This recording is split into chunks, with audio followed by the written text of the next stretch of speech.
Hello everybody, this is Hollywood Matt Connolly with the double biceps. It is in the contract, it's in the fine print. It's very small writing, but it is there. Legally, I am obliged to do the double bicep every single time. I didn't read it properly, and I saw the after the fact. It was in there. I was like, okay, I'm going to have to do it. I'm going to have to step up to the plate and make sure that these biceps get flexed every single episode. So that has covered our episode beginning for today. Welcome to the Daily Combat Podcast.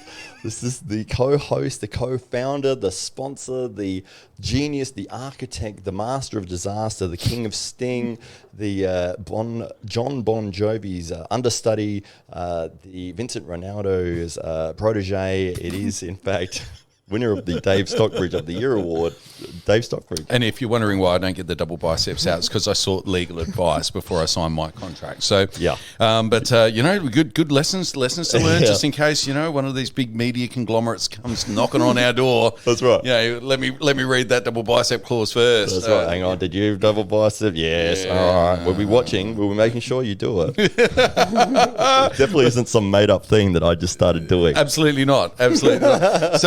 So Matt, a massive couple of weeks in combat sports, and another huge week or two on the horizon, as many of our friends and colleagues in the combat sports world are now preparing for Apex. Yeah, that's right. So the Apex Sports Fest at the Nord Oval on the 12th of March. So absolutely huge event. If you're into combat sports, this is the event you really need to go to. Yeah. I mean, you're going to have a choice of many. So we've got Brazilian Jiu-Jitsu, we've got kickboxing, K1, Muay Thai, I think conventional boxing, MMA, of course, which is the big main event towards the end of the night, along with arm wrestling and some alternative sports as well, medieval jousting, if that's your thing. And if it's not, maybe you want to get down there because it'll soon be your thing as well. You'll soon be getting dressed up in armour and smashing your mates on the back with an axe. That's right. So absolutely, a very unique event, but one that the combat sports world looks forward to now. Yeah. This is the second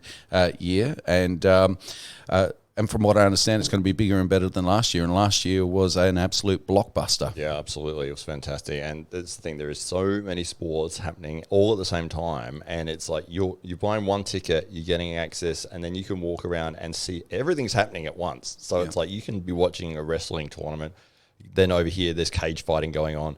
Then there's the medieval knights literally smashing each other with axes and swords. That's surprisingly brutal. Yeah, I was amazed by that. I couldn't believe. I thought it was going to be some silly dress up, cosplay thing. Yeah. And then they were right next to us, and all I could hear was this smashing of armor sounds. I looked over, and it was metal on metal. Yeah. The first thing I saw, a guy was on the ground. Another guy had an axe, and he was smashing the guy in the head like a proper axe as hard as he possibly could. And I was like, oh, I'm witnessing a murder. It was like... You see the pent-up rage of the nerd at play. That's right. Yeah. I'll get you back for year 10. So that was amazing. Couldn't believe that was a thing. And then it was like, oh, this is so cool. And they will be back again on March the 12th, cage fighting with the Diamondback Fighting Championships. They're putting on another solid card with some really high-level fighters. So and Rich Warner, Rich Warner, one of the commentators, one of the team there, he's fighting every fighter, everybody on the card. Before, like a warm-up. But he'll be coming in here and previewing the MMA card, I think next week. So, so for fight fans that want a bit of an insight into what they can look forward to, will he be previewing the arm wrestling? Or? Well, I don't know. I'm not sure. Maybe that's what we've got to do today. So of course. SA Titans hosting arm wrestlers from around the country. Some of the best and biggest names in the country will descend upon the Nord Oval on the 12th. Big shadows peering. Who is that? Oh, that's the arm wrestler. Four arms. Yeah, that's right. Of course, Strongman is also a huge event. So fans of one of our previous guests and our very first guest, Jordan Biggie Stevens, they'll see him there with the mic in hand and maybe see him running around with some very heavy things in his hands, perhaps as well. So absolutely, I'd love to get him on the arm wrestling table as well, and just sort of because when somebody is no, he'd probably beat me and then I'll be crushed. I've done this for 3 years. Dedicated my life to this. Yeah, that's right. Yeah. It was funny. I put on a demonstration on the weekend, and it was at it ended up being at a bikie clubhouse. Interesting. Which I was not aware of. but they said... So how did this come about? Right. So this was through our guest last week of Cherie Shorter. She was on Friday's program. Yeah, sorry to have missed that one. Oh, that's fine. Yeah, and so she was helping raise awareness and funds for a special girl, Sapphire, who's dealing with terminal illness. Yeah.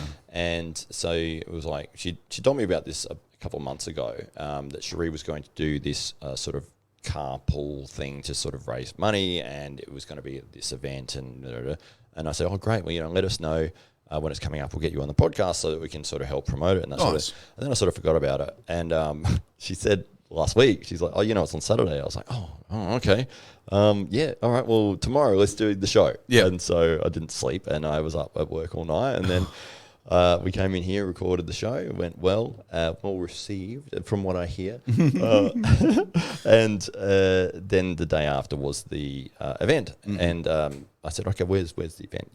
And she sent me the address. And I said, "What is that place?" And she goes, "Oh, it's where the clubhouse is." And I was like, "Okay." The club. Is that the carpooling club? Yeah. What club? Yeah, that's right. Yeah. She goes, "No, that's where. Yeah, it's a clubhouse for." One of the biker groups around. Bikers. Yeah. And I was like, okay, all right. Well, yeah, sure. They ended up being lovely people. Really cool. Yeah, okay. It was great. And it was not an outlaw element. It was a very social thing, community-based. All your fears were allayed. Yeah. No, it was great, actually. They were very nice, very, very hospitable. And, I turned up with the table, and, after the first sort of 40 minutes of ice breaking, and I finally managed to get a couple of people to come on, and then a bunch of people from the gym ended up turning up, and we ended up, I think I arm wrestled for like 4 hours. Wow. So it was great. But which pertains to what I brought this up. Okay. There was a guy, a very big guy, obviously spent some time in the gym lifting heavy things, and he had quite a strong arm. Had a bit of a pinning of my arm. Oh, yeah. Oh, so, really? Yeah. So, well, it was good. I always enjoy, because you never know what people are going to turn up, or if people are actually going to have a go. And most of the time, if people are new at it, I'm just... So with this guy with the strong arms, is he interested in hosting a podcast? Because well, he's going to replace me. Yeah, I was going to say, maybe. He could, yeah, but a very big guy, strong guy. So, no, it was good. It was nice to see that a lot of times people feel intimidated to come up and give it a go. Yeah. Especially bigger guys, like strong guys. Because they've got everything to lose. Yeah, they already look big and strong. The last thing they need is to, maybe not. That's right. Yeah. Exactly. And it's like, their mates go, "Oh, go up there, mate. Oh, go. Oh, you'd smash him. You smash him." And then they get up and they lose. And it's like, well, it's not that we're there to beat people. No. It's like, hey, I'll show you how this works. You do your thing and I'll just explain technique. And that's what I do with everybody. But, and I let everyone win. Like, I lose, 1,000 matches. And it's, for their benefit of that they get to work safely. Yeah. So, if I'm just smashing people, then the injury risk is just ridiculous. Mm-hmm. And as we see here, you've got dangerous positions that people can get themselves into. And you've got Michael Todd facing Devin Larritt here. This was a classic match that happened. Devin trying to scoop in for the tricep press there, but not having close enough contact with his hand. But so those sorts of positions can be, if you're a new puller, if you've never done it and you don't know what you're doing. All of this is very, very dangerous, by the way. So what the public might see, excuse me, I just dropped out there. Are you still on? I don't believe I can hear you through the mic. Your headphones, maybe. Are they? It could be the cord attachment. You might have stepped on it. Follow the cord. There we go. Oh, that's the. Does that? There we go. Yeah, he's back. It was that silky quality voice. They couldn't handle it. It was too much. Microphone just went, oh my God, I've never experienced something like this before. Right. So yes, there are those sort of positions that you can get yourself into as a new puller are dangerous like that. So, the best thing you can do is get on with somebody who's experienced and who's going to safely show you how to do things. Yeah. Because everyone and their brother has sat at a kitchen table and tried to arm wrestle each other and created their own fantasy rules as to how it works. And you're not allowed to do this, and you're not allowed to do that, and you're not allowed to do anything that prevents me from winning. Yes, that's generally how the rules get laid out at home. Right. Yeah. So that's generally what you'll find, that somebody will come up to the table, and that's why I always say, you do your thing. Like, you show me what you want to do, and I won't pin you. I'll just hold you, and we'll see how you go from there. And then most people go straight sideways, which, is a very weak movement, really, compared to the techniques that are available with using your body weight and momentum and getting wrist position and dominance.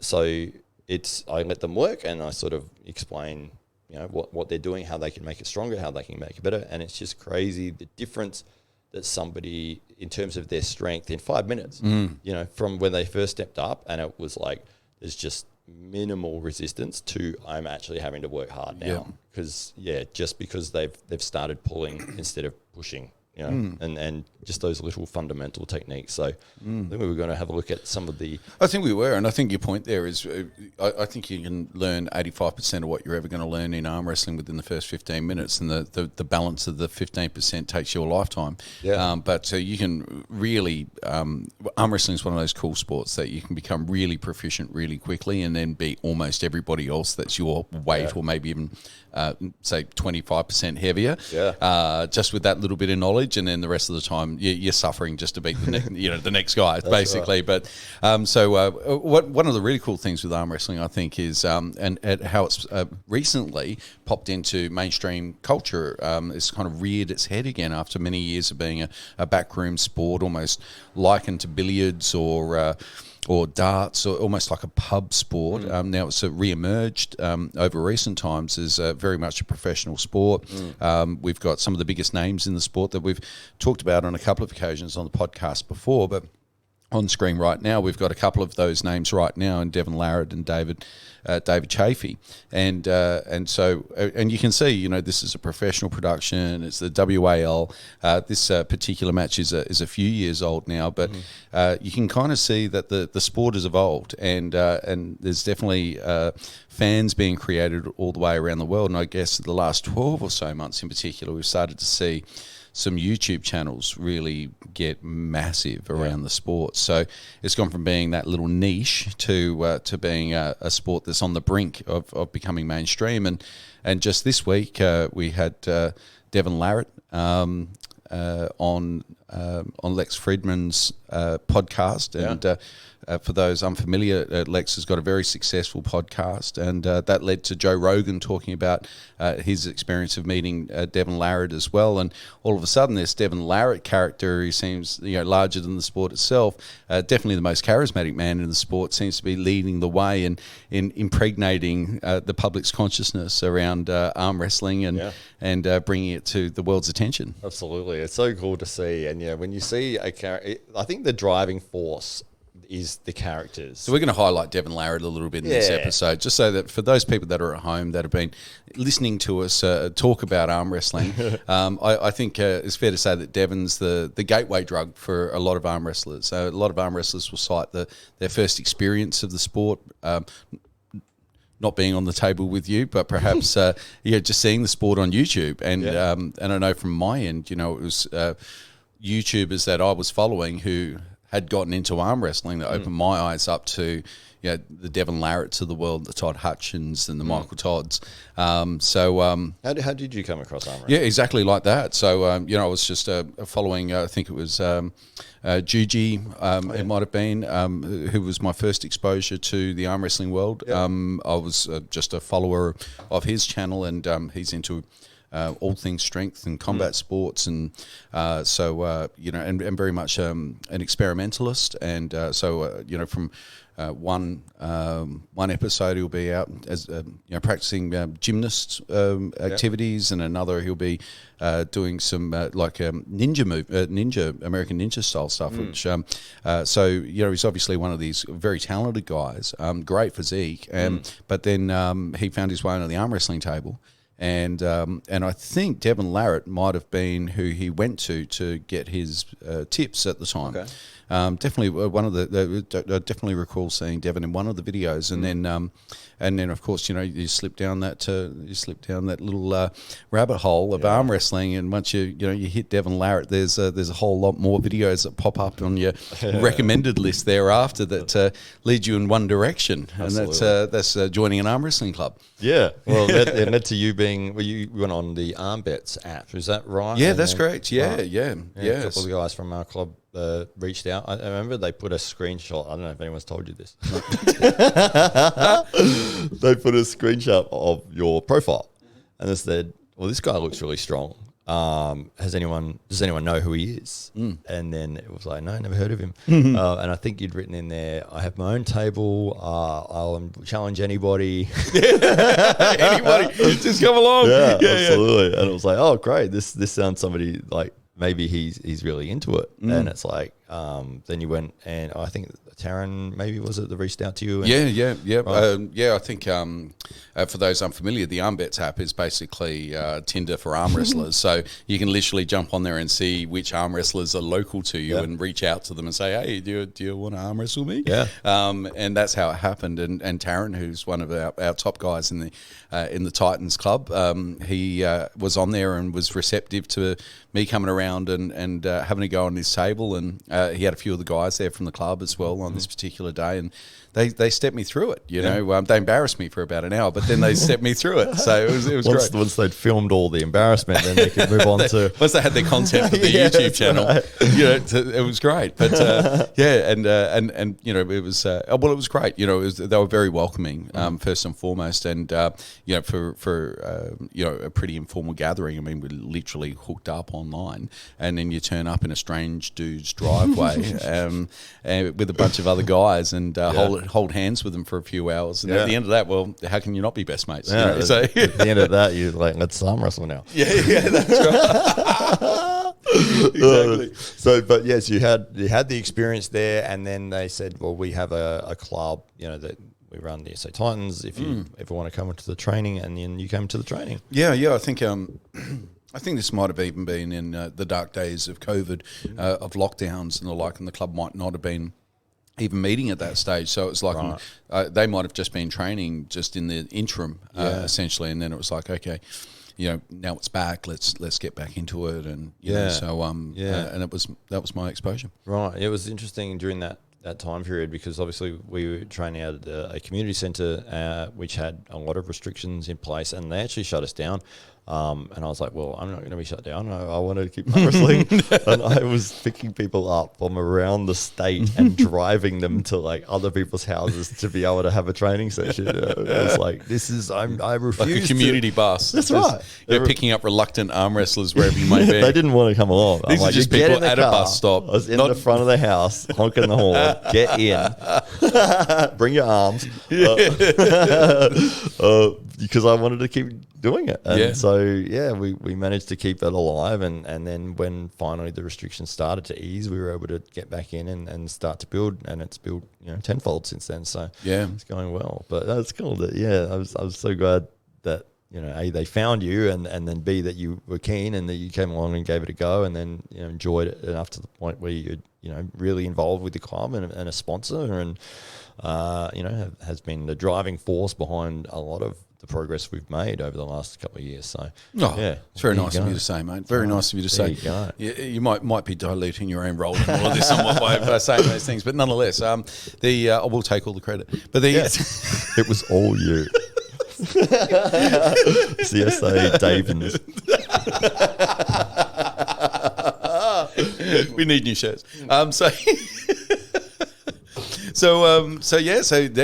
Devin Larritt was the gateway drug to it all. It was very much just seeing those videos, and I think there's a little bit of the Gracies to arm wrestling as well. That whole thing about you don't have to be the biggest guy to win, and the hubris related to some of the more muscular people that might come along and assume that they'll be dominant on the table, not really realizing the technical nature of the sport and where the strength vectors actually lie, and how they're rarely in the same places as say a weight trainer or a power lifter would believe them to be. Exactly, that's right. Yeah, there's a lot of relearning that needs to happen in order to become proficient at arm wrestling. Exactly, yeah, because you might be 10 times stronger than the other person, but if you can't access that strength, then you've got no hope. It's like you're pulling. Well, most people don't even realize they've got to pull. They're just trying to push, and it's like that pushing motion. Even if you're world's strongest man, like how much weight can you push like that? Way. Not much. No. Especially if someone's just framed their body against it, and it's like you're trying to push into their body, and it's like, well, you're not moving, you're not going anywhere. So, it is there's technique throughout, and it's an endless rabbit hole of technique, and I'm only 3 years in, and it's like I feel like I'm still covering the basics of certain movements. The three main: top roll, hook, and press. Feeling very confident in the top roll. Hook defensively, okay. Offensively, no. And the press, I'm like, I don't know what I'm doing. So, yeah. But some guys picking it up so quick. I love, that's one of my favorite things is when people figure out which style suits them. Yeah. And they will naturally gravitate towards one or the other. Yeah. And it's like you never know what somebody's going to start moving towards. Yeah. You might think, okay, say tall guy, long forearm, perfect for top rolling. Great. Yep. He just can't get the hang of the top roll. It just doesn't feel strong. And it's like, I just feel like I want to turn in. Yeah. Okay, we'll turn in. If you want to, that's sort of more of a pressing motion. Like if that's what feels natural, if that's what feels like your strength and you're coordinated in that, then go with it and then build a game around that. But yeah, the interesting thing is just not knowing what somebody's going to sort of head towards. And it's like, okay, what style is this person going to bring, or what are they going to learn that really plays to their game? So, and there's always one sort of dominating style that, at least in the first year, that people will start developing that. And it's like, oh, this is cool. Like they feel like, yeah, my hook is getting really strong. It's like, oh, that's awesome. Yeah. So cool. Yeah. And it's wonderful to see the progression and in the other athletes in the club, and it's going to be really interesting at Apex to see some of these guys how they've developed after over the last 12 months, because there you get a real snapshot of somebody's progress and that of your own as well. So it's going to be great to see maybe some outsiders, some of those guys from interstate, make their way over here so that we can get a bit of a gauge on our own progress as a club and individually. Absolutely. I think there's a lot of our athletes right now preparing for Apex. We know that there's some national level arm wrestlers that'll be making their way down here. Last year we had Ryan Bowen, and unfortunately Ryan's unable to make it this time, but is hugely supportive of the event. And I think that's one of the really lovely things about arm wrestling is the arm wrestling community.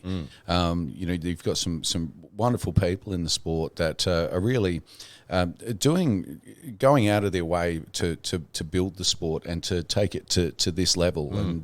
And Ryan in Australia is definitely one of those people, in spite of a lack of national level competition over the last 2 years and involvement from the, I guess you'd say, the governing body. Ryan's kind of just on the strength of his YouTube following and has been able to carry the sport through COVID and increase its popularity, increase the audience, and ultimately I think can be accredited with clubs around the country growing as they see a national figure really at the top end of the sport, if not expressly in an athletic guise, but although certainly Ryan's right up there, in such a way that he's an ambassador for the sport, and as such is maybe an even more valuable role model to people who are just coming into the sport. Yeah, absolutely. Yeah, people. I mean, it's like you said. Your gateway was Devin Larritt. Guys like John Brezink, the ultimate sort of world champion level guys that have charisma, they have a history, they have videos, and then Ryan has sort of elevated himself to that same level in terms of popularity, in terms of knowledge of people that are in the arm wrestling world. So people might be discovering arm wrestling for the first time based off of his his content. Yeah. Creating the path himself. One of the things that he said that I don't know if I was surprised by it, but I thought it was really valuable, was that he said that I'm not in a rush because I'm very patient. Yeah. I am consistent, and I will consistently keep delivering and moving forwards. Yeah. I was like, that's awesome, because so many people are like, I've got to win. I've got to get this done in 6 months. I've got to be the world's #1 channel in 6 months. Yeah. Like, good luck with that. Yeah. And then they get disheartened because after a month, their videos are getting 3 views. Yes. Yeah. I was like, this is terrible, and somebody's cheating, and it's not fair. It's like, no, it's the same as anything in the gym. If you want to get good results, it's going to take a long time. You look at somebody who's in fantastic shape, that is years of hard work. Yeah. And it's like they've been consistent, and they've sacrificed, and they've had discipline for a long period of time to get that result. Well, Ryan has been one of our guests on the podcast, so if you do want to go back through the episodes, you'll certainly see an episode of us chatting with him about much of this and his rise on social media. But he'd be the first to admit that for the first 4 or 5 years, no one watched. Right. There was no views. The views were in the hundreds. Yep. And now he's cracked 50,000 subscribers. I think he'd be quite happy for us to say that he's now generating enough income where he does not have to work. Arm wrestling is his career. Yeah. And he'd be but a handful of people in the world that could say that. Absolutely. That arm wrestling is their world. That is their primary source of income. And off the back of that, he's been able to build the pound for pound brand and set up training, online training. Has his online store, always has an event that he's promoting. He's now elevated himself to our status of having his own studio in-house. I know. Copying. Yes, again. But he has got a really cool little light in the background. Did you notice? We need a cooler light. It did make me think of that. Dave Stockbridge of the Year award. I did have light signage envy as a result of seeing his new setup. Indeed, Google eBay late at night going lights for podcast. That's the one. Ryan's certainly shone a light on maybe all the possibilities that are now available for young athletes, or those people that are entering the sport who might have previously just thought, this is a pub sport, or this is a club sport, or this is really localized, who can now see perhaps a career pathway in arm wrestling that mightn't have been available to anybody even just as little as 12 months ago. Exactly. Yeah, the community, like you were saying, is such a supportive environment, and everyone. That if you reach out to anybody for help, they 99% of the time they will help, and they will go above and beyond to be able to help you. And Mario Timbakis, he's one of the guys that will be coming along to the Apex tournament. Great guy. Yeah, very highly ranked. He just came back from a successful trip to the US where he beat a lot of the top guys over there. Yeah. So it'd be interesting to see how he does over here. Him and Andy, I think it's Bodowski, from Melbourne. They are good friends, and they have started their own thing as well. So they're creating content. It's a Mario and Andy show, I think, Mario and Andy so show. if people want to check that one out, they can head over there. That's right. Yep. It's good. And also guys like Jake Ward, the Aussie arm wrestler, he's gone out on a limb this week. He's actually said that he's giving up his job. He quit his job completely. Put the key down on the desk, which signifies the end of a career. And it's like, and said, I am going to be doing content creation for arm wrestling full time. This is my passion. This is what I love to do. It isn't that interesting. You wouldn't say that Jake's necessarily a top athlete in the sport, but yet so his passion for the sport is so great that he can see his niche as a presenter, as a commentator, as somebody, as an identity and a personality within the sport. Nonetheless, to the extent that he feels that there's potential to replace his income. His primary source of income can be out of arm wrestling. Yeah. So, I think it's exciting times in the world of arm wrestling. Absolutely. I think if you spend any time with Ryan and you're interested in doing arm wrestling content, if you spend time with Ryan Bowen, you will then be majorly inspired to that it is a possibility, and then what tools and steps you need to take to really start pushing yourself. So Jake went up to call an event with Ryan, I think last week. Just last week or so, yeah. Yeah, and so he would have been under the blue tutelage. Yeah, under the blue influence, perhaps. Yes, the blue influence. So should we whack? And we'll put one of these on. Yeah, so we thought today would be great to just a bit of an introduction to the world of arm wrestling. We thought, what better introduction to the world of arm wrestling than the man that opened the door to and has opened the door for so many, and that being Devin Larritt. Now, Devin Larritt is thought to be now the number one guy in the West.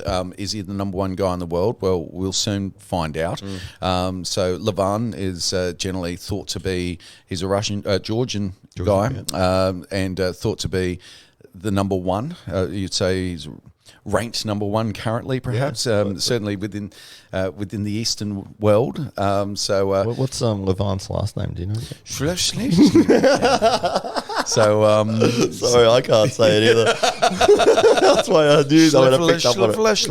And Levan is also he's very strong. Yes. So there's an upcoming battle between those guys to settle it once and for all as who is the number one arm wrestler on the planet. But Devin Larritt is definitely, without doubt, the most charismatic man in the sport, and the man that's doing, I think, more in the world of arm wrestling to elevate the sport to a mainstream level. And so we've got on the screen, perhaps right now, you can. Some of the best Devin Larritt bouts of all time. So perhaps you can. Well, there we go. Yeah. Okay, so perhaps Jerry Caderet has been amongst the top 10 for best part of the last decade and a half, 2 decades. And I think this is one of the things with arm wrestling. There's been a collection of athletes that have occupied those top rankings for some time, and save for a few new guys that have entered the mix, for the most part, those older names. And what's really interesting with arm wrestling is that you've got a lot of guys hitting their peak in their 40s and 50s. You'll see a lot of receding hairlines. For instance, well, it's awesome though, that you can get into a strength career, a strength sport, and like John Brasing is almost 60, and he's one of the best in the world still. It's like, that is amazing. You pick any other sport, tennis, like football, like cricket, like soccer, strongman, weightlifting. You're done by 30, you know, or mid-30s. Is that why you like it? Because there's still hope. I'm still going to get there. I can get there. I've got another 20 years. Yeah, I spent 21 years in the gym, like the bodybuilding style thing. And then it was like I found arm wrestling, and it was like, wow, this is something that I can, it's a competitive, you know, if you're training in the gym, there's no opponent, there's no, if you've got your training strategies and that sort of thing. But it's like, you've got bodybuilding competitions, but it's not like you're having an opponent that is trying to physically dominate you, and that you are trying to do the same to them. And so having that competitive element it's just like amazing. And then it's like the fact that you can do it until, you know, I don't know what the limit is, until maybe your arms fall off. Yes. Maybe it's like Devin Larritt and no limits. That's right. But Devin Larritt was he the first person you arm wrestled? Or? Yes. Yeah, well, it was, technically. I say it was Devin. They had an expo at the Melbourne Arnold show. So there's the Arnold Classic. The Arnold Classic Expo thing. Yep. And they had the arm wrestling table set up there, along with a whole bunch of other things, which is what is so cool about it, is that, you know, you go on and there's like 50 things happening at once. Yeah. Very much similar to how Apex will be on. I saw you leading that way. I was like, I got there before you. Apex on March the 12th. At Nord Oval. That's right. Tickets still on sale. Diamondbackfc.com. So that was happening. We were walking around it was like in a big hall, and there was, you know, all sorts of things. There was a bodybuilding show happening, there was powerlifting, there was a bicep curl competition, and then there was arm wrestling. And I was like, oh wow, arm wrestling, like, you know, that's cool. I'd seen. So what did you go there for? I went as a bodybuilding fan. Right. Yeah. Okay. And the expo was big, and then it was something to see. Yeah. I went with one of my friends who is also a big fan, and, you know, we're fans for life, basically. my exposure to that world was when I was a kid, and it was the 80s, and it was action movies, and Arnold Schwarzenegger and Stallone and Van Damme. That's right, and everyone had these huge muscles. And I want to be Russell. like, yeah, Donald Sutherland.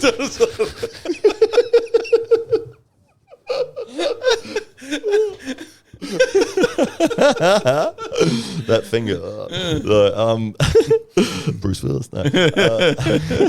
So that world was an inspiration for me, and being an impressionable young man, it was my first opportunity to get into the gym, start building muscle. That's what I want to do, and that's what I followed. And it was very underground. I mean, it was, you had your magazines, and that was about it. There was no, it was never on TV. It was never.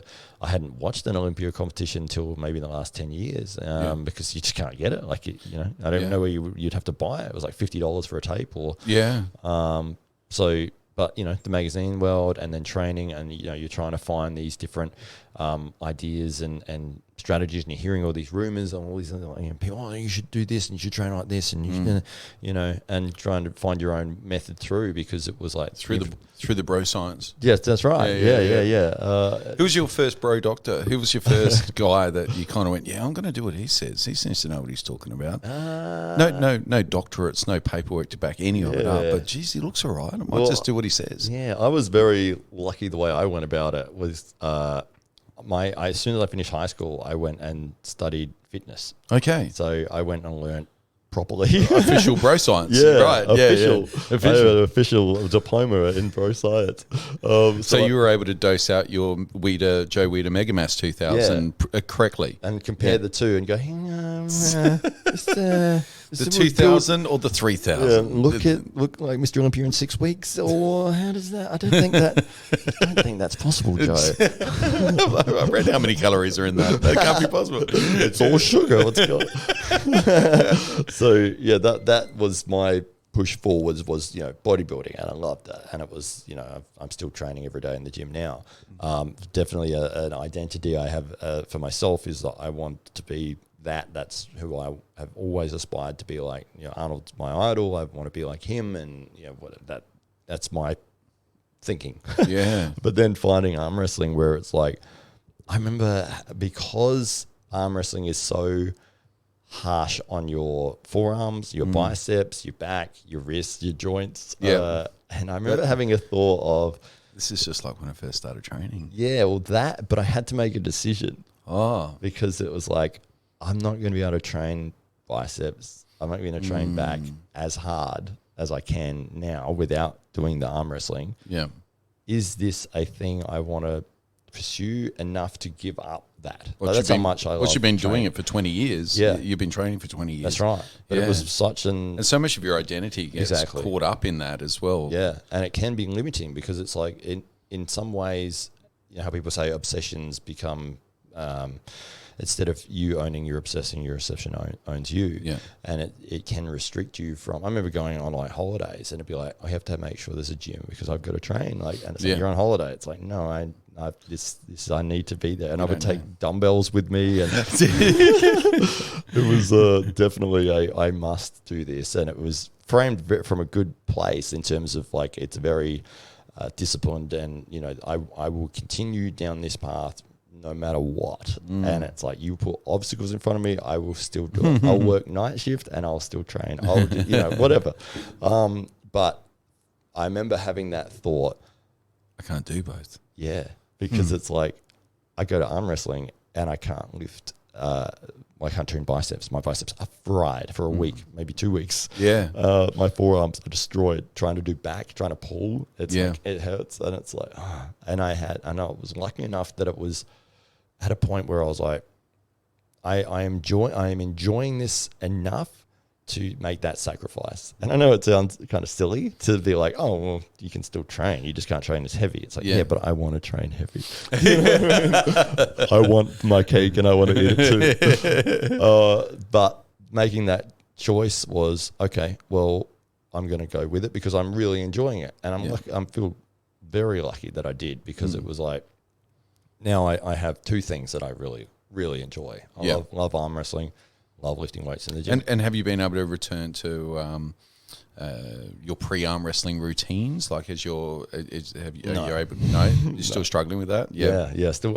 So for the first 2 years, Yeah. I would train Sunday for arm wrestling, and then by next Sunday, I was okay. Yeah, right. You can arm wrestle again. Yeah, that's right. Nothing else. No. Yeah. And so, but now it's probably, I can recover in probably 3 days. And you train like a bodybuilder style of training where you'll do isolate, say chest, and it'll be chest and tries, back and bis, that type of that cadence of training. Yeah. So you're training really heavy, a body part almost every day, and now you skip arms, or you just do triceps, or just do triceps and the biceps, the training you're getting through arm wrestling. Yeah, that, and if they're okay in terms of like if I've recovered quickly enough, and I feel like, so I did biceps this morning. Right, so what day is it? It's Wednesday. It's Thursday. Thursday. Damn it. No. Yeah. I was tracking the days because I work nights. Yeah. It's Wednesday to me. You don't have to be anywhere else, do you?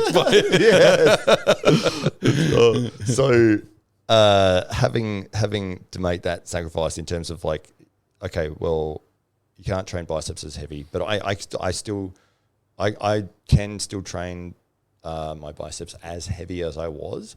It's just that I have to time it throughout the week. Like if I do it, say Wednesday, Thursday, it's fine because I can recover by Sunday. Yeah. If I do it, if I'm training arm wrestling Sunday night, then I won't be able to do Monday, Tuesday. They're just fried. And then if I do it too close to training, then you're fried again. Yes. So you got to balance it. And how many times a week can you arm wrestle and be close to, say, your peak? Yeah, I think it depends on who you're arm wrestling and how hard you're going. So when we did that event on Saturday, so I was arm wrestling for 4 hours, like literally non-stop, with, I don't know, 100 people. Yeah. And I was fine to arm wrestle the next day again. Okay. Only because most people everyone didn't know what they were doing. So you were pretty relaxed the whole time. You were able to I was working, but I wasn't like getting destroyed like we do in training sessions where you're going against people like the Berserker or the Viking or yourself, and who are putting an enormous pressure that if you're trying to catch that, you've got to be super on your game and you're going to be wrecked for the next 2 days afterwards. Yeah. So. But you do on the table on a Sunday. You might be training and on that table for a solid 2 hours, sometimes longer that you'll be in training. But it'll be a solid 2 hours of exertion on the table, and with some really strong guys. So it's actually a surprise to me that you're able to fit in anything that involves arms in the week afterwards, because there wouldn't be too many people that would do, say, like biceps and forearms for 2 hours a week, even if it was a body part they were specializing in. So that's where that obsession comes in. I think the reason I'm doing it is because that's part of my self-identity, is like, you see yourself as that. Okay, I am this, so therefore I need to do these actions to be that. And then it's like, well, I don't care if it hasn't fully recovered, I don't care if I'm tired, I don't care if I haven't slept, I don't care if I will still do it. Whereas somebody that doesn't have that as a driving force in their everyday life, it's like then they'll be like, oh, I can't. No, that's ridiculous. Like you wouldn't do it. It's like, well, I'm forcing myself to do it. Yeah, and it's a psychological difference between somebody who has that as an identity and somebody who doesn't. So, and obviously, if you're just doing arm wrestling, you wouldn't need to be doing the other stuff that I'm doing. It's not related. So taking you back to that Arnold Classic moment, and you've approached the table and Devin Larritt's there. Do you have any idea who Devin Larritt is at this stage? Well, we went really far away from that, didn't we? So Arnold Expo, and they had tables set up, and I'd seen arm wrestling. Like I'd watched the Pulling John documentary. I was really interested in it, but I'd never tried it. Yeah. They had tables set up, and it was the local guys from Victoria and a couple of guys from interstate. So Tim Graham, the Viking, who's from SA, he was Viking, there. Yes. Yeah, and Tom Uglacia, he is one of the top guys in Victoria, and he called me over. Like he saw that I was standing there, And you always see somebody's on the fringe, like Just that waiting. wants to go, that wants to have a go, but Just they're has to be invited. Yeah, and he's like, "Come over here, mate. Come on, yeah." Come on. I was like, "All right, yeah." And I don't know what I'm doing. He's like, "That's all right, mate. I will show you how it works." And so my first go was with Tom, Okay. and then he called Tim over and said, "Oh, this guy's reasonably strong. He's from Adelaide." Anyway, so You'd know him. He's from Adelaide. Yeah. You're probably neighbours. And so Tim put me in the Facebook group, and it was like, okay, great. And then because Tim lives literally the other side of town to me, I hadn't sort of followed up on it because it was ages away, and I was like, I don't even know what I'm doing. Anyway, but then they had Devin Larritt was coming through Australia. He was doing seminars, and he went to each state and put on a seminar. And I was like, and that ad sort of popped up in the group, and I was like, oh man, Devin Larritt, that's world champion, mate. Yeah. So I can't not see that. This is probably 9 months later, and so it was ages away. It was out in the Barossa Valley somewhere. Yeah, of course, it's 3 hours drive. Dusty, windy roads, snakes, and tumbleweed. Cellar door sales. That's right. Yeah, terrible. exactly. So got out there, and Devin put on the seminar, and it was probably 40 So it was a bit of a tuition where he's giving you, a bit of the lowdown, technical lowdown, things to do, things to watch out for. Yeah. All of that type of thing, bit of a Q&A. And at the end, there was a chance to... Yeah. Well, it was almost the opposite in terms of he did the Q&A. Oh, sorry, he did the technical stuff for about 25 minutes. Right. Because everyone was just like, let's get on the table. Let's go. Let's do it. Can I have a go with you? Like, he's like, all right. Yeah. Who's first? Yes, scallywags. That's right. And then, like, for 4 hours straight, we just arm wrestled against Devin. Wow. And so I put one of the videos up of my very first go with him. And so my very first ever time was with Tom. You can find that on Matt Connolly's Facebook page if you head over there right now. Exactly. Yeah. And then so my second, I guess, go at it, but I had no idea what I was doing. So there was some hiatus there. So you'd had a little bit of a go at the Arnold Classic, and then 9 months passes. You've seen a couple more arm wrestling documentaries on YouTube, but apart from that, you'd not been on the table. Yep. And then you're on the table with the best in the world. The best in the world. And how did that go? It was great. Yeah. It was everything you would want it to be. Yeah. Because you want to feel when somebody's at that level, it's like, I just want to see what it's like. Yeah. You just want to know where the mark is. Exactly. And when you've got in your mind, it's like, but I'm strong. Like, I've been lifting in the gym. Well, I would say you were even bigger then. Yeah. Is that accurate? Like you look like you may be 10 or 15 kilos heavier at that point in time. 7 kilos heavier. Yeah. And I had a beard, so that helped. Well, beards do add 10% strength, and even with the beard and the extra mass, it didn't save me. No.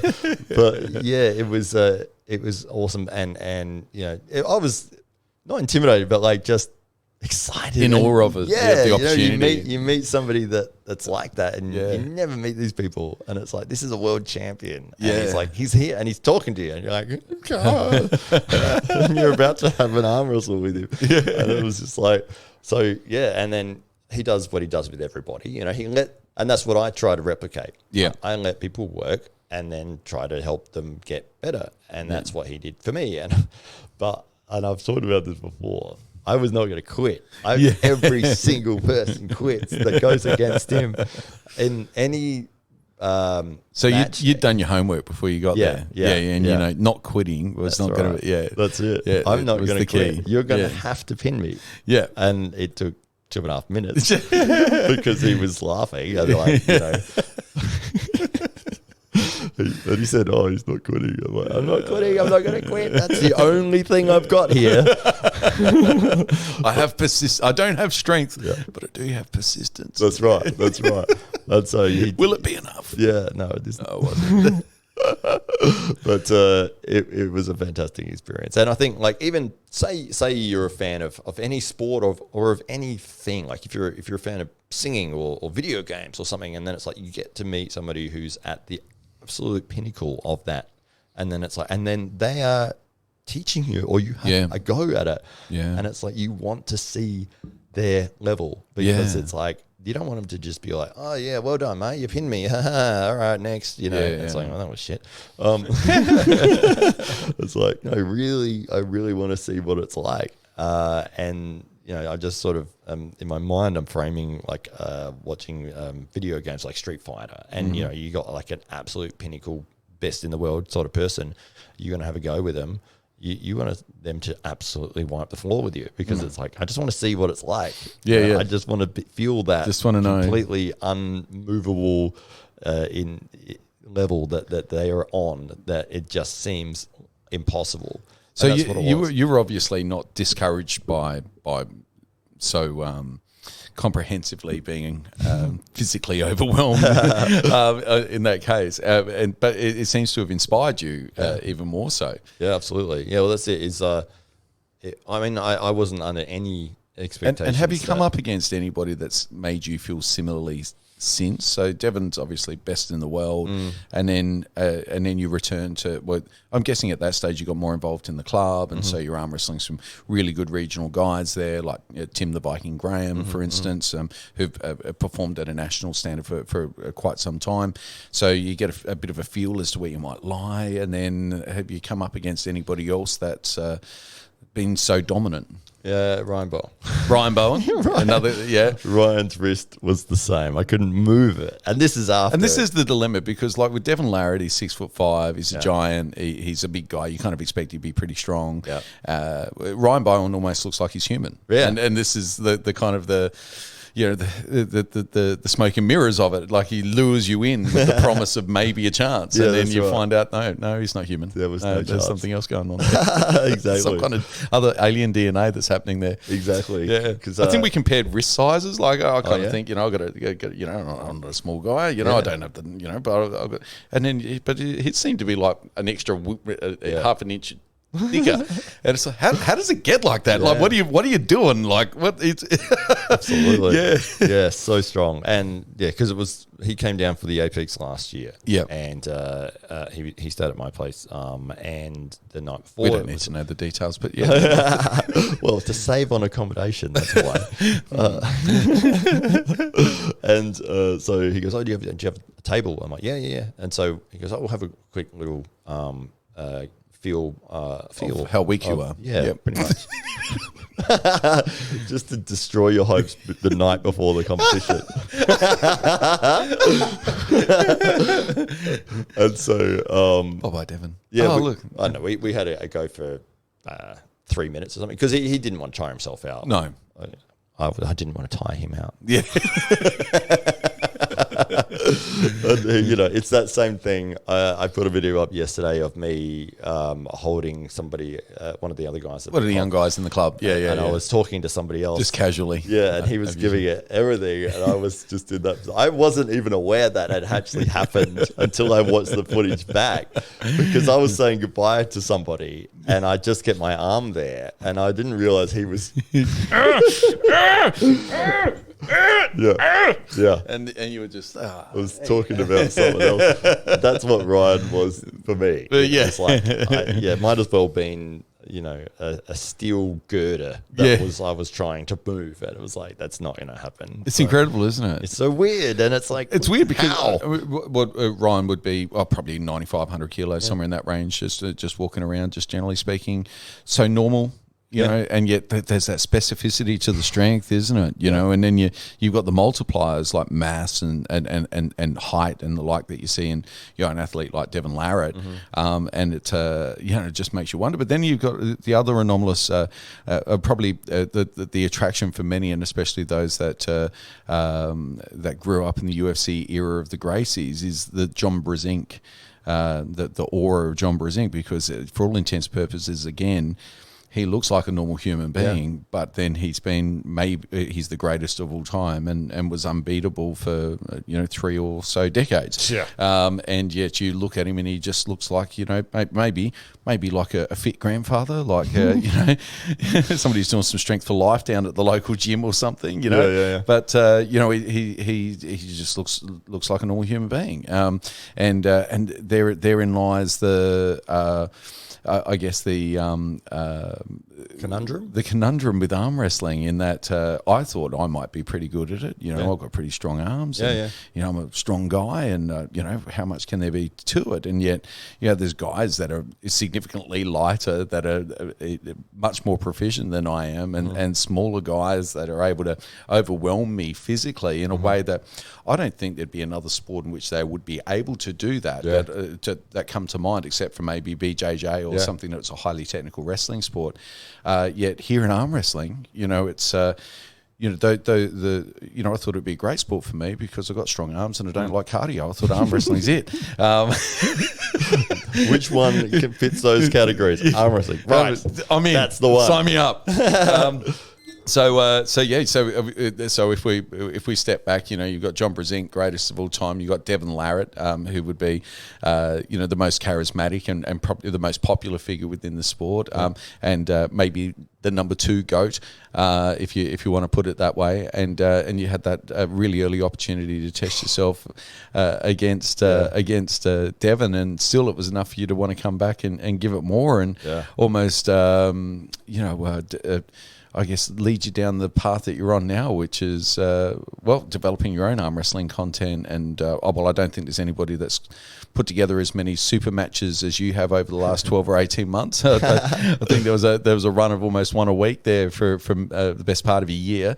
But on top of that, hours and hours and hours of arm wrestling content. So what's driving you at this stage with respect to arm wrestling? Why are you still so enthusiastic a few years down the track? I think it's the enjoyment and the fun aspect of it. And I think that anyone who does something, that's got to be the driving force. It's like, do I enjoy this? Is it fun? Yeah. Because you're volunteering your time and effort to go and do it. And so it's the same with people that go to the gym. Yeah, they're paying to go there. Like you're paying to go and do the thing. So you must have a level of enjoyment to be able to do that. And you'll see the people that drop away really fast, the people that don't enjoy it. Yeah. They don't have a driving force behind them. And some people that do will have a very temporary driving force of, I'm getting married in 6 months and I want to look good on the wedding day. Yeah. That's their driving force. And as soon as they get married, it just disappears because they did the thing. And then, but the actual enjoyment factor wasn't their core value that kept them to keep coming back. I asked an old guy in the gym many years ago, why is he still training? He was probably my age-ish at the time, and an older guy. Really, really old. Really old.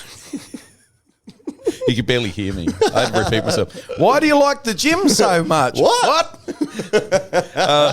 And he said, I like the pain. Like there's that biochemical reaction of when you hit exertion and the endorphins that get released, and then some people like that delayed onset muscle soreness. They like to know they did something the day before, and that's that biomechanical mapping. That biochemical mapping that lays deeply within your neuro pathways to make you want to come back. And some people experience that, and that's enough for them not to come back. And others, it's that reason why they're there the next week. Yeah, that's right. And then seeking that pain out because say you can't get it's hard to get shoulders sore. Well, I find it hard to get shoulders sore.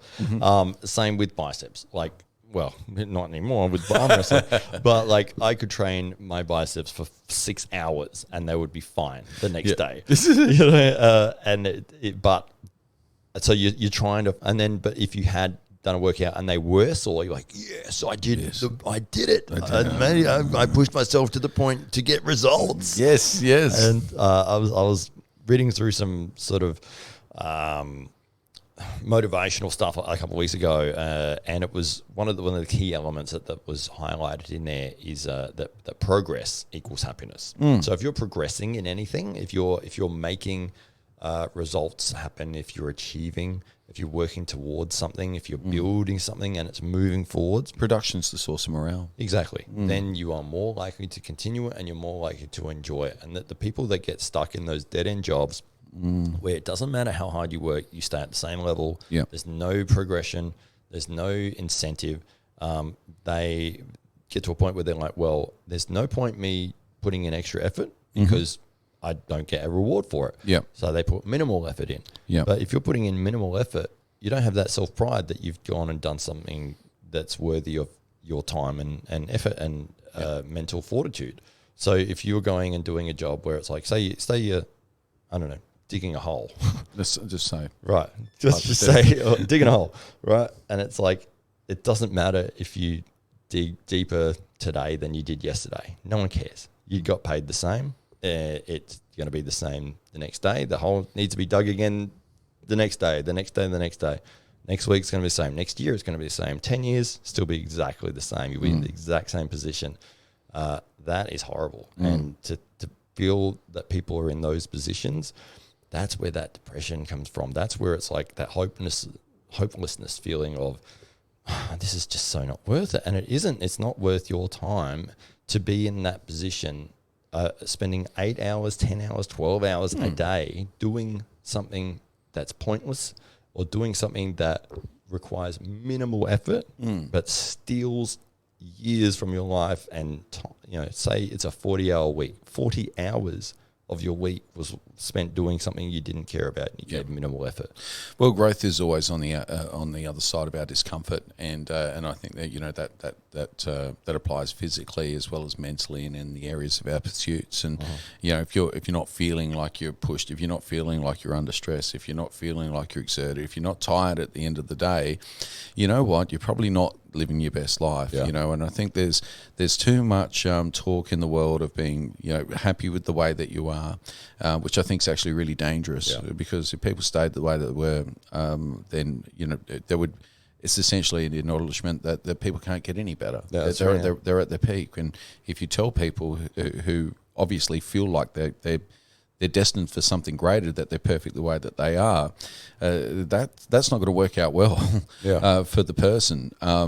That's actually going to probably create some kind of mental disorder over a period of time. And certainly some form of depression and anxiety, because you're constantly fighting against, hang on, I could be better, but how can I get better if I'm already perfect? Right. Hang on, am I perfect, or can I get better? There's a, but for those people that are considering arm wrestling or considering getting into arm wrestling, and who mightn't have already discovered Devin Larritt, maybe some of the best ways that people can find their way through the arm wrestling world is through YouTube, through the wonderful world of YouTube. Now, I know that's kind of how I stumbled across the sport.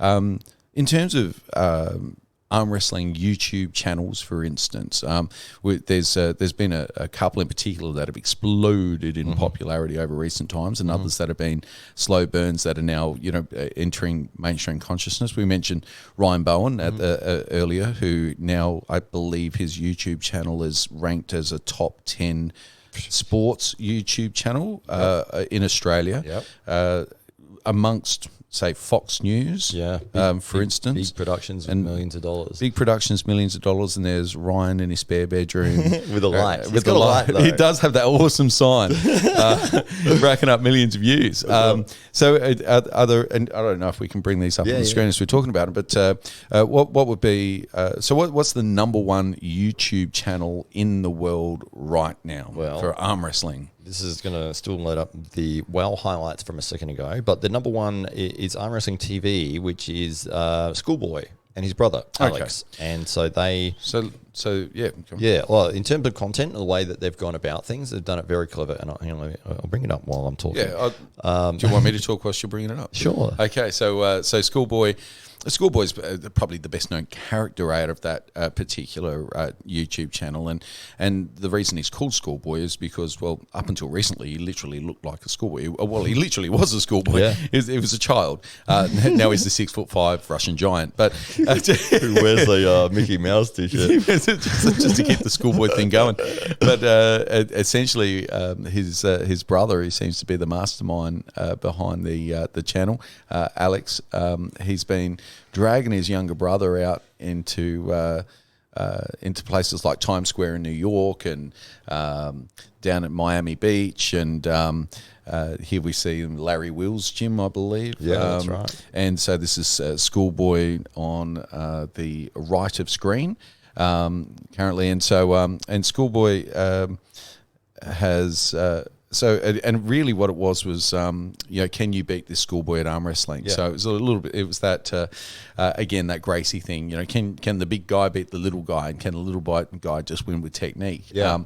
And so they from what appeared to be a reasonably young age, they had young schoolboy out in the streets, racking up victories against very, very muscular men, and taking all comers on the street. And that was just enough to rack up millions and millions of views. Yeah, like this video here. This is a 5-minute video. This is schoolboy in Larry Wheels' gym, right, in Dubai.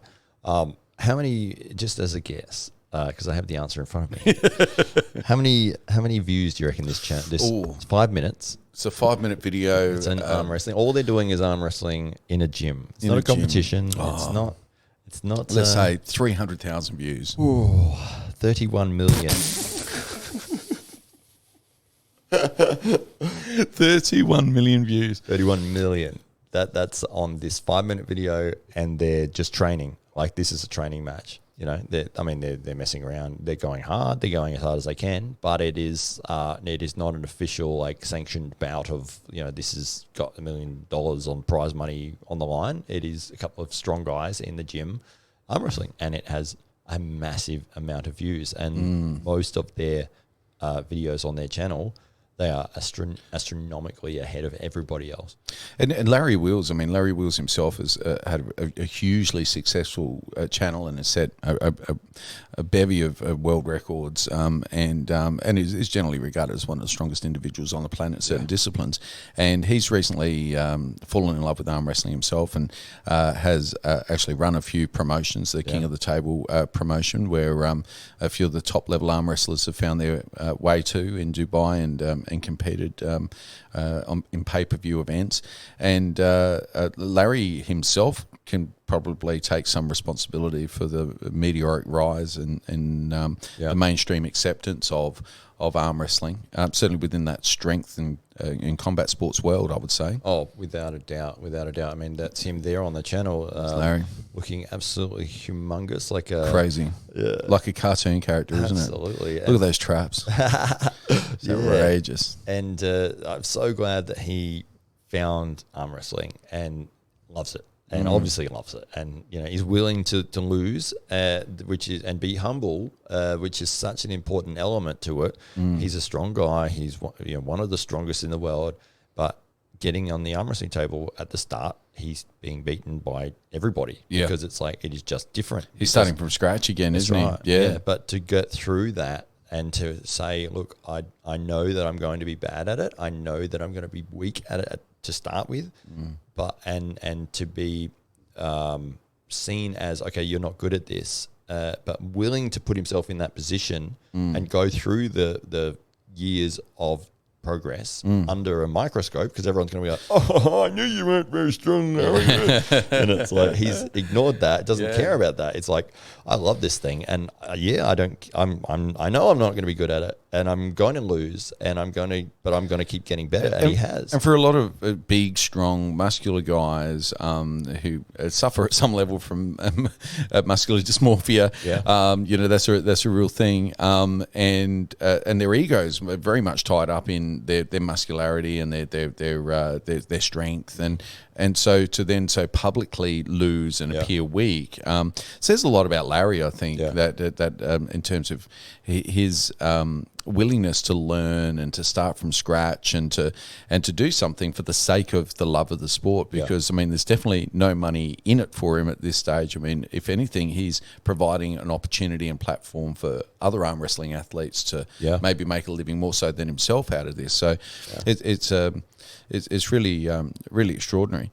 And so these guys are racking up millions and millions of views with Arm Wrestling TV. Two Russian brothers traveling the planet, rumored around that 600,000 US a month in revenue for the YouTube channel. Which is just extraordinary, and talks to the popularity of the sport as well, doesn't it? So would Larry Wheels feature in your top 5 YouTube channels for arm wrestling now? Or without a doubt, without a doubt. I think, as you said, he's one of the driving forces of the progression of the sport in being available for a worldwide audience. People that are fans of strength sports, they would know who Larry Wheels is. He sets so many world records. He's absolutely enormous. He's very charismatic. He talks well to the camera. He seems really approachable, really friendly, really humble.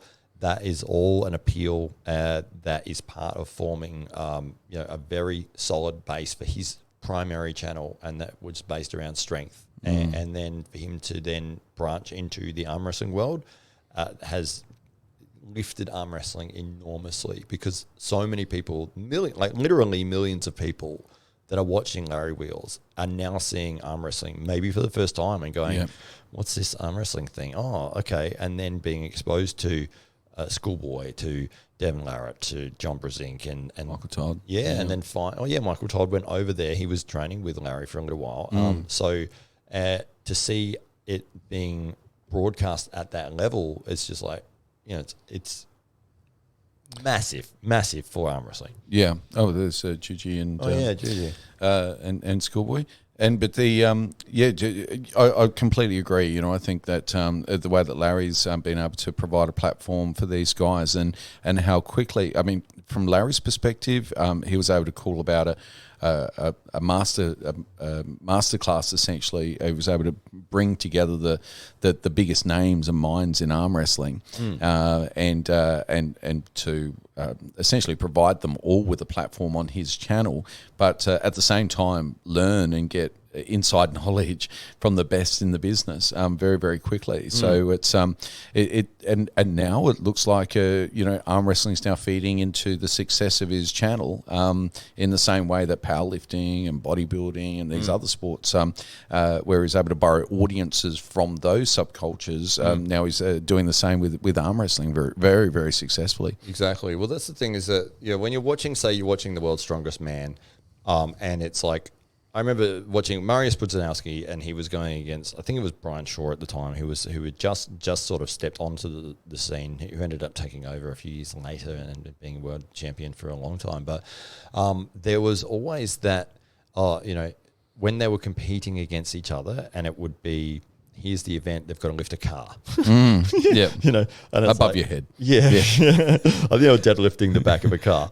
And it was like, who can do more reps was the thing. And it was like, oh, well, Mariusz lifted it this many times and he lifted it that many times. And it was like, that was the competition. But they weren't directly physically trying to, dominate each other. It was who can do the exercise or the task better, faster, that sort of thing. So with arm wrestling, where you can get people that are super strong and actually have a physical competition, where contest, where it's I mean, it's not like boxing where you're knocking the other person's head off. It's your arm goes down or it doesn't. There are some danger elements to it, but overall, the risk of injury is pretty low. If you step into a boxing ring and you've never boxed before, and you go against somebody who's an idiot and they just punch you in the face, you're going to get hurt. I think this might be the afterpull from that particular event. Well, this is Schoolboy and Todd Hutchins. Todzilla. Todd Hutchins, the side pressure king. The I don't care what position you've got me in, I'm going to the side no matter what. Fresh off a very dominating win against Lachlan Adair. Weighed in at 140 kilos. 197 kilos. That's it. But that was an interesting match in of itself, actually, to see where Lachlan fitted on the world stage. And there's no, he did a terrific job. I mean, he lost, sure. But to step up to that level, and it's like, you are involved in this conversation now. You are at that point where you're on the brink here. And really young too. I mean, Lachlan Adair is a young guy, especially in arm wrestling terms, where a lot of top guys in the sport are like Todd and are in their 40s and 50s now. And there's Lachlan is still in his 20s, I believe, early 30s. Around. something. Something like that. 197 197 kilos either way, indeed. So number one channel in the world if people want to delve deeply into arm wrestling TV, where you'll see a lot of this type of thing. It's really a lot of sparring. It's a lot of schoolboy embarrassing people. And Alex coming in, I think when everybody's tired.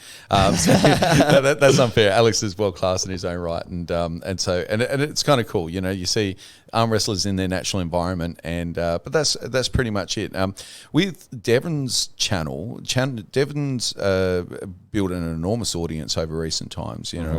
Obviously, anybody who has even skirted around the arm wrestling topic would know who Devin is, and so there's that saying, all roads lead to Devin, and I don't think anybody spends much time on YouTube and looking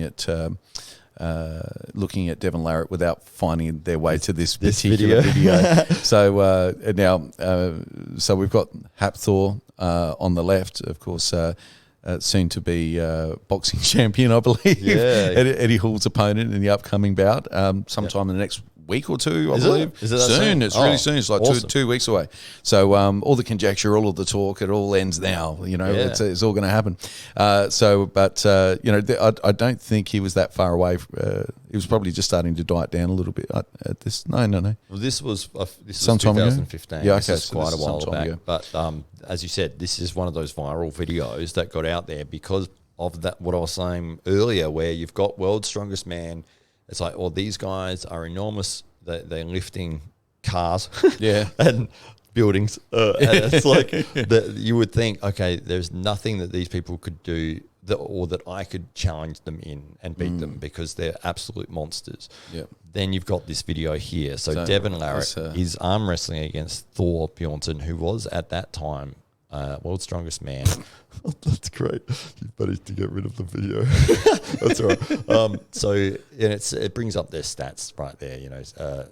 Hathor 6'9", like 420 pounds, and Devin 6'5". But you can see that Devin is just able to completely dominate. And even though Thor is literally the strongest man in the world, he's got no answer for Devin in the slightest. And this is a downsized Devin compared to what you're seeing on the table these days as well, isn't it? Yeah, and he can allow Thor to get position. He can allow Thor to get whatever he wants. He's like, I can pull you out of that. I've got complete dominance over your wrist. All with a smile. Hand. That's right, and it's an amazing thing, and I'm glad again that Thor stepped up and had a go and he wasn't scared to put his ego on the line. And it's like, okay, I might lose here. He actually stepped up and had a go, and he lost. And it makes you wonder what kind of supernatural strength is at play when you got the strongest man in the world. Yeah. Against a guy, I mean, Devin's a big guy. I mean, Devin is a big guy with a big frame, but he looks relatively slender standing there next to Thor. Yeah, it's such an awesome moment that was, and the people that are going, well, these strongmen are phenomenal, and they're super strong in their discipline.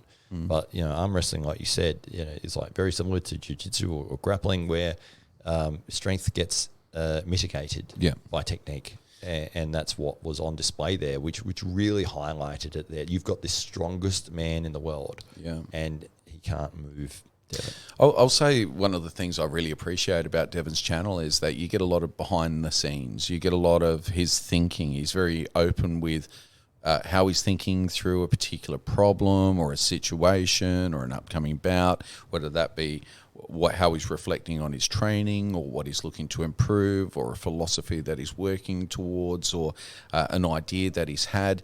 He's obviously a really thoughtful and considered athlete, and perhaps that's what leads to his this aura and on-screen charisma, is that he's more than just a strength athlete. He's very much the Renaissance man. you know, and so his YouTube channel is more of a mix of that, behind the scenes, him talking into the back of his phone, sharing his thoughts and his insights, as well as some of his training. But interestingly, you won't get a lot of his training. You'll get little bits, little snippets of what he's doing, and it's normally the weird stuff. So it's great for those people that are interested in perhaps you know, the mind games of it. Devin's channel is it's fantastic. So Devin's channel is definitely a go-to for all those people in arm wrestling. Now, the greatest of all time, John Brzenk, up until just a matter of months ago, did not have any YouTube channel, no YouTube presence, no social media presence whatsoever. Had been under the radar and out of the gaze of YouTube fans, but at Ryan Bowen's instigation and perhaps insistence, the great man relented and has got himself set up on YouTube. And I think the arm wrestling world in particular is very, very grateful. Absolutely. So fantastic to see. And I don't believe like the numbers, the followership, although it's increasing rapidly, it's not at arm wrestling TV levels, but certainly one of the fastest growing arm wrestling YouTube channels that you can come across. Yeah, so sure. And from what I've seen, you know, it's John often talking through some of his challenges, what he's looking to do. You can tell that he's, you know, uncomfortable almost in camera. Tito couldn't stand any longer. And so, yeah, it's a lot of this type of stuff where it looks like John's trying to work out how to use the computer. Is it on? I don't know. Are they looking? Do I say anything yet? Will the microphone work if I talk? Maybe. So... Yeah, but the valuable thing is that it doesn't matter about the level of production. It's not all John looking confused, by the way.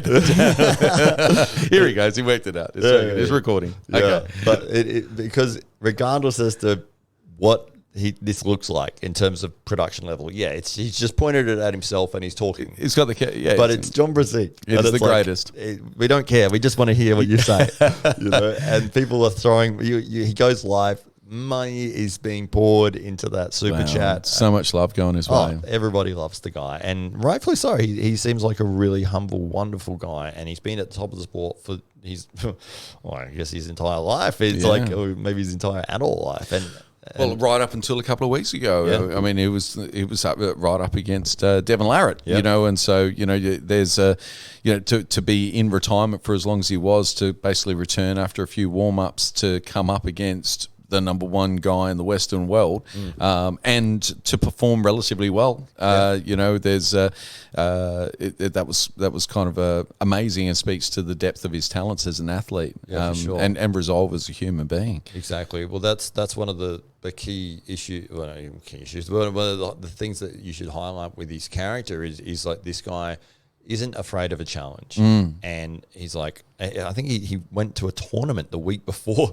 he had the match with Devin, and he's like, I don't need to, like, I'm going to win. Or I'm confident in my skills, and I'm confident in the way that I'm going to approach this match. And he went, and even though he lost it, he's never going to lose that aura of greatness. And he has won. They had the East versus West last week, yeah, and he won against one of the top guys in the world there. So still world class. After 3 or 4 decades in the sport, it's just unbelievable and unparalleled in any other discipline as far as I can discern. It's really remarkable. A special time in arm wrestling where some of these old school guys are still at the top of their game at the same time as a new generation of fan is entering the sport, and a new generation of athlete now stepping up to the table as well. Yeah, I would have liked to have seen him maybe take a year of return, winning several big matches before going to face Devin. I don't think he was ready in terms of just the layoff period to come back to that level. But, obviously whoever put the event, they're like, hey, we've got this event happening. He didn't want to watch it. Yeah, exactly. And why not? And it doesn't matter. I mean, they could have got up there and it could have been 20-0. It doesn't. I still would have been a huge fan. There's nothing that's going to change the opinion of how awesome this guy is. And especially, I think he came back, it was probably 7-8 months, and then he's facing Devin Larritt. And it's like to step off not doing anything for a few years to come back, and then he'd beaten some name opponents, and then it was like, okay, Devin, yep. And I was like, wow. For me, it was like when that got announced, I'm like, oh, I don't think he's ready. But I would like to see how he would go in, again, maybe another 6 to 8 months from now, having won that event over in the East and West. I think he's got another opponent lined up as well, another European, and we'll see how he goes with that. But he obviously still got the skills and the talent. Absolutely, and I guess now he's competing in an era where a lot of the open category arm wrestlers or the super heavyweights are now weighing in at 130, 140, well, in the case of Levan, God knows, 180, 190 kilos, and John Brezink would be walking around at somewhere between 95 and 100 or so kilos. Although I do note that when he did come up against Devin just more recently, I think he weighed in at 117. Yeah, which is really heavy. Absolutely. And here we go. This is the East versus West. This is promotion that was put on just recently. That's right. Yeah, this match is Michael Todd and Gennady. I'm gonna try and pronounce his last name. Sorry, Gavinia. Yeah, Gennady. Yeah, that's good. Yeah, Gennady works. Gennady. I'd probably say that wrong too. So Michael Todd he was in line for a shot at Levan's number one placing, and that all fell through. And then Michael Todd ended up taking a bout with Devin Larritt, and to many people's surprise, lost that quite convincingly to Devin Larritt. Devin put on a lot of size for that bout, and technically and just for sheer strength and power seemed to overwhelm Michael, which was a real surprise because weight-wise there wasn't a whole lot in it, and Michael certainly looked like he was in the shape of his life going into that particular fight. So, and this is really Michael's first outing since that loss to Devin Larritt, first significant outing. Yeah. Yeah, I'd say so.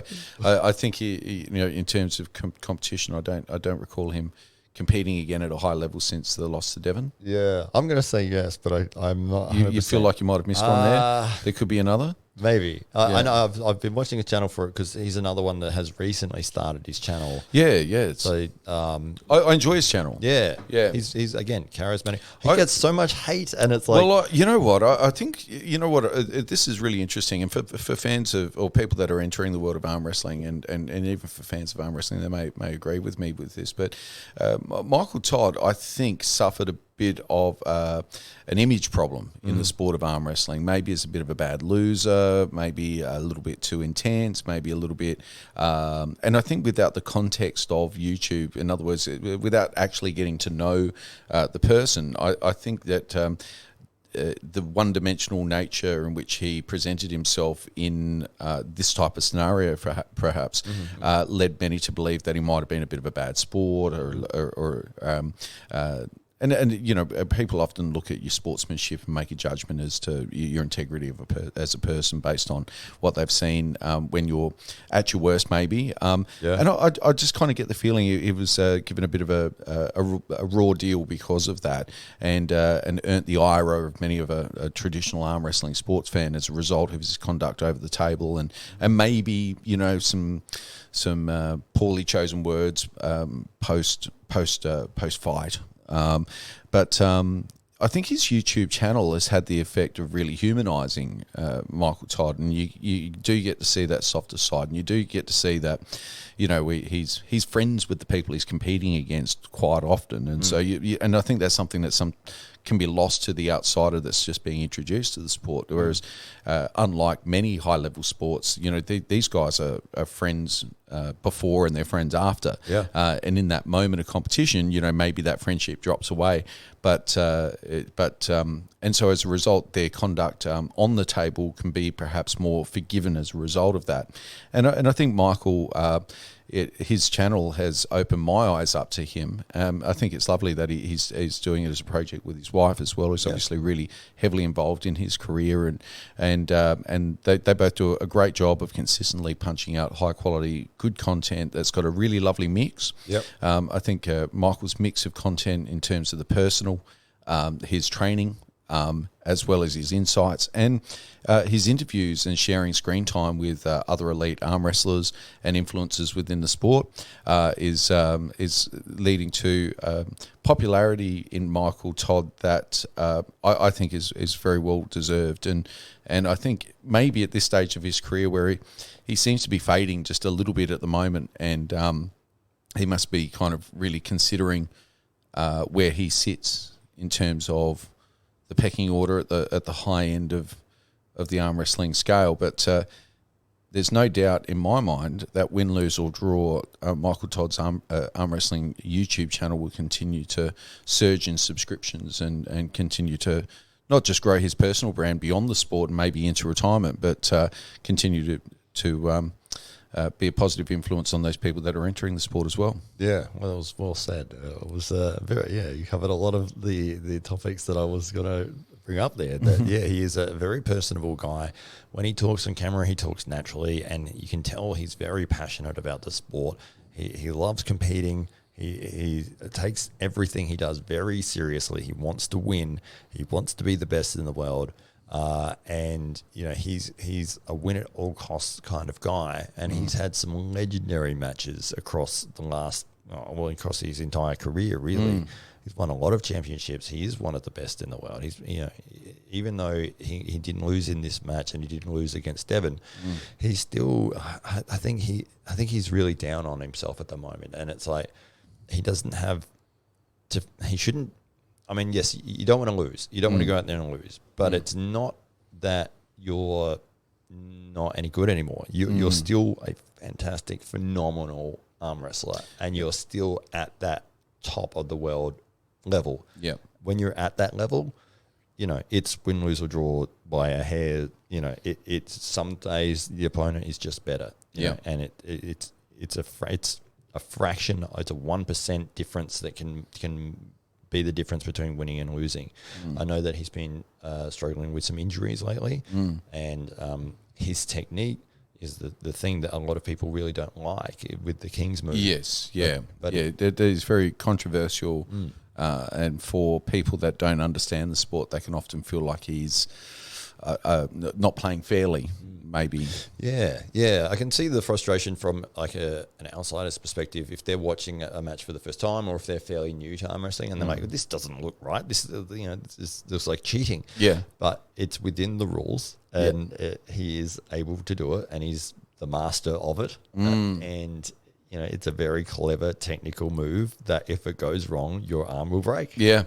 He's just biomechanically set up because of not just naturally, but because of old injuries and persistent concerns that this is his one option, is one pathway to victory. Really, he doesn't have too many other options, especially when he's up against the highly ranked competitors. Yeah, that's right. Well, so he's got a phenomenal press, and he obviously well versed in all disciplines of arm wrestling. But he's a specialist in the King's move that he's developed, and it was a dominant force and a dominant factor for a number of years. Because not that many people use that technique, so there wasn't as much knowledge as to how to counteract it, how to beat it.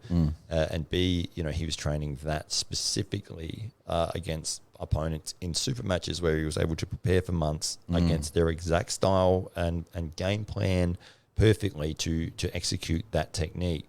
And then, when people have watched footage of those matches prior to that, they know what he's going to do, and they have come up with their own counter strategies to it. And that's how sports evolve. It is. And that's why we've seen that in MMA. Exactly. And that's why the last thing you want to do is to ban a move like that. It's like it's a legal move, it's within the rules, and if you ban it, you prevent all the progression that people had to make to learn how to overcome it. How to beat it. Because right here, Gennady had to overcome that move, and he did. And it was an interesting way that he did it. And in this match, so Michael wants the straps because he can get a tighter grip. what Gennadi's doing, which was different to what others have done in the past that have lost, is you can see here he's climbing, and then he's hitting hard, climbing, hitting hard, climbing, hitting hard, climbing, hitting hard, and getting a dominant pronation position with his hand, and each one of those hits is getting closer and closer to the pin. And here we go. Yeah, he can see he's smiling. He knows that Michael is not in a position where, and Michael can't get it. He can't activate his pronator. His hand's too far down. Yeah, and at this stage, he's trying to scoop under so he can get some hand height again. And it was, anyway, I think a foul there, but yeah, one of those dubious soft fouls. It would have ruined so many matches. Yeah, just like that one. I think you're exactly right. You know, the technical question that Michael Todd at this stage of his career put out to the arm wrestling community is being answered. Yeah. And at a time when Michael's now having to go back to the drawing board and work out, well, if I only had one trick before, then I've either got to sharpen my sword or I've got to find a new trick. Exactly. But Michael Todd, great arm wrestling channel, huge arm wrestling cred. There we go. So he went for the press and he didn't. It was almost like, come on, you could have just let me try and get that in a little bit. That would have been nice. But no. Battle of the beards there as well. Bit of a battle. Yeah, I think that was maybe Michael's problem there. His beard was being held in a tie, and that was obviously affecting his testosterone levels as a result of having a hair tie around his beard. But so Michael Todd. So we've got Alex Toproll and Schoolboy, #1 YouTube channel with Arm Wrestling TV. We've got Devin Larritt's channel, which is unmissable for anybody that's looking to learn more about arm wrestling from one of the greats. We've got John Brezink, John Brezink's channel, which is new, so subs aren't through the roof as yet, but they're growing every day I check. He's got thousands more followers every day. Michael Todd, one of the greats as well in his own right, but just a fantastic content mix on his channel, and it's certainly a great one for anybody looking to learn more about arm wrestling, and also looking for a template in order to how to make money out of being an arm wrestler themselves, because I think Michael's probably the closest of the big name arm wrestlers to having the right content mix. Yep. You'll get reviews of big fights. You'll get interviews with the biggest names in the sport. You'll get previews for upcoming bouts. You'll get his insights and his thoughts and what's going on in his world and what he's doing with his own training. You'll get he'll map out what he's doing for training in the lead up to a competition, and this guy here, with the man with the sign, that sign, the Ryan Blue Bowen's channel is, as we mentioned at the almost at the top of this little segment, is now one of Australia's top 10 sporting full stop, not just sporting YouTube channels, consistently ranked in the top 10, and in some cases outranking Fox Sports TV. When you're doing bigger business than Rupert Murdoch, you're doing something right. And it's literally a guy in his spare bedroom with a microphone and a cool sign now, and the microphone and the cool sign are new. So he's literally been chipping away at his channel for years and years and years, and had mentioned to me that he. For years, nobody watched, and he didn't care because he knew what he was working on. What he was working on was making arm wrestling the biggest sport in the world, and trying to create a pathway for others to do what he was trying to do. So it seems to me that Ryan's been trying to come up with the magic sauce, with the secret sauce, the recipe for how an arm wrestling channel can monetize well, and I think his success isn't just found. There we go.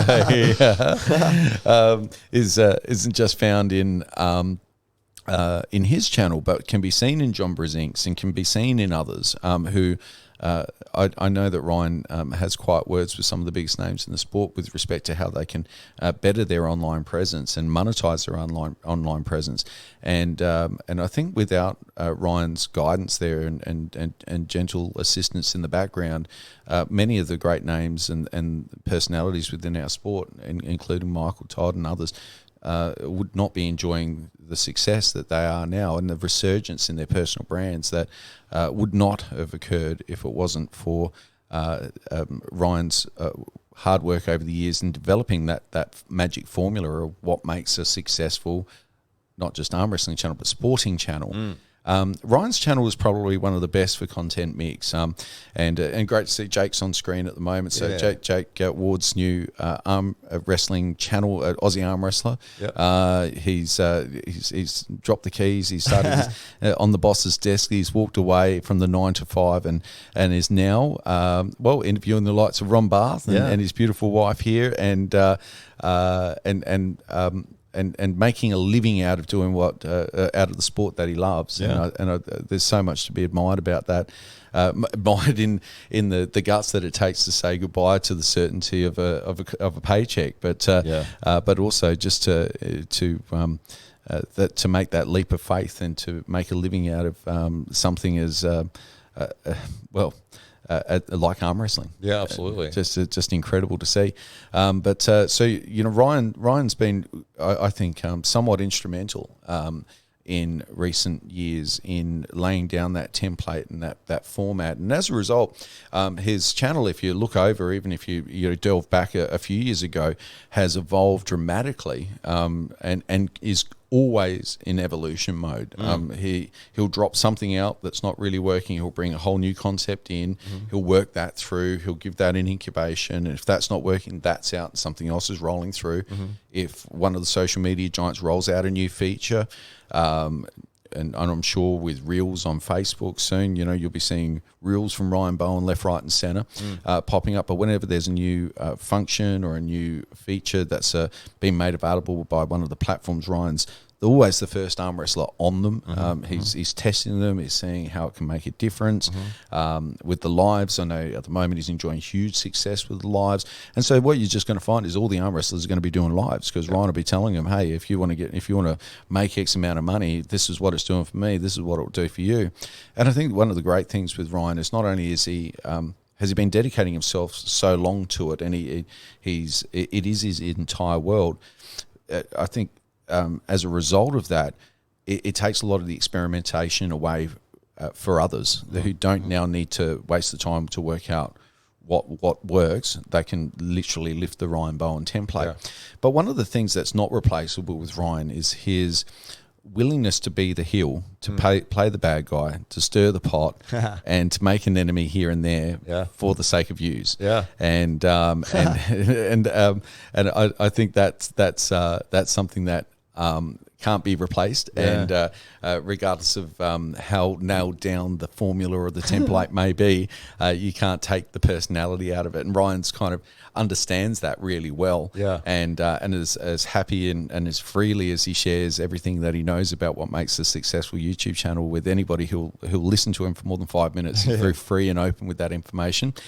Deep down, he knows no one can replace him, and that goes for everybody. And so he's been able to find a niche within the arm wrestling world, as sometimes the most loved arm wrestler in Australia and the most hated arm wrestler in the world simultaneously, and unbelievably. But one thing's for sure, and that is that arm wrestling is better for the likes of Ryan Bowen. Oh, without a doubt, absolutely. He was pushing John Brasing to do podcasts with him, and he's freely giving advice to anybody who's. I think if you show that you're trying to do something, he's more than willing to help. And it's like, but you have to have made that effort first, for to get some. You can't just go, hey, tell me what to do. You'd be like, who are you? So, but if you're actively making videos, if you're trying things, if you're talking to camera, if you're putting on events, if you're talking about arm wrestling and you're doing all this sort of stuff, and then it's like, hey, I'm trying to do this thing here, but I'm trying to figure it out. That's where people are more than willing to be like, oh yeah, sure, this is what I did, or here's a template, or here's something that you could use to get you going. And that way, it's not like here's all the answers. It's here's a little bit that will help you progress to the next level. And then you'll get to a point where it's like, oh well, I'm here now. I want to get here, and I'm trying to get there. I can't quite figure that bit out. And then somebody who's walked the path previously can be like, well, this is this is, again, what I did, and this is what you can do if you choose to go this way. But yeah, absolutely. I mean, helping Monster Michael Todd, John Brasink, and these top channels to elevate their game and to be putting content out constantly at an interesting level, because it does take a certain formula that a lot of people aren't really aware of. And you can see it with the way that John's sort of presenting his channel at the moment is if anyone else that wasn't John Brasink was doing it, it would just not, it would fall flat. But, because he has his name The behind him, star power. and and as I said, it doesn't matter what level of production he's got, it's him talking, and I'll listen. I think that's one of the things about Ryan's channel to also be admired is that Ryan, without his channel, wouldn't be recognised as a top arm wrestler, right? Because he hasn't competed at an international level or standard much over the last couple of years. When he has, he's had mixed results. There's not too many big names that you can kind of call out that he's beaten. He's definitely not one of the top 10 guys in the world. So why is Ryan Bowen always part of the conversation? Exactly. And it's precisely because he inserts himself there. Because he is omnipresent in the sport. All of the top guys know about Ryan Bowen. Ryan's in constant conversation with all of the top people. He's best positioned in order to act on any new trend in arm wrestling. He's juiced in when it comes to events. He understands the dynamic that's at play. He's got access to the greatest names and the best promoters. And, on top of that, he's just a particularly driven individual who's also competing at a really high standard. Yeah. So, of all of the people who, it's in some respects you can attribute the success of Alex's channel, Arm Wrestling TV, to Schoolboy beating much larger opponents. You can almost say that that's what it is. With John Brasink, it's because it's John Brasink. It's John Brasink talking to camera, and who's not going to be charmed by that.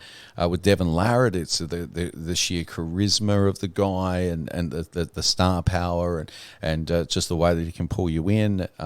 And with Ryan, it's not the charisma, it's not the greatest of all time label. It's a combination of things done well with discipline over time that makes Ryan Bowen unmissable watching, because you almost get that feeling that if you're not watching his channel, you're going to miss out on something in the world of arm wrestling. That's right. So he makes himself compelling viewing, regardless of whatever his title might be at the time, or his ranking may be, or whatever else might be going on in the world of arm wrestling.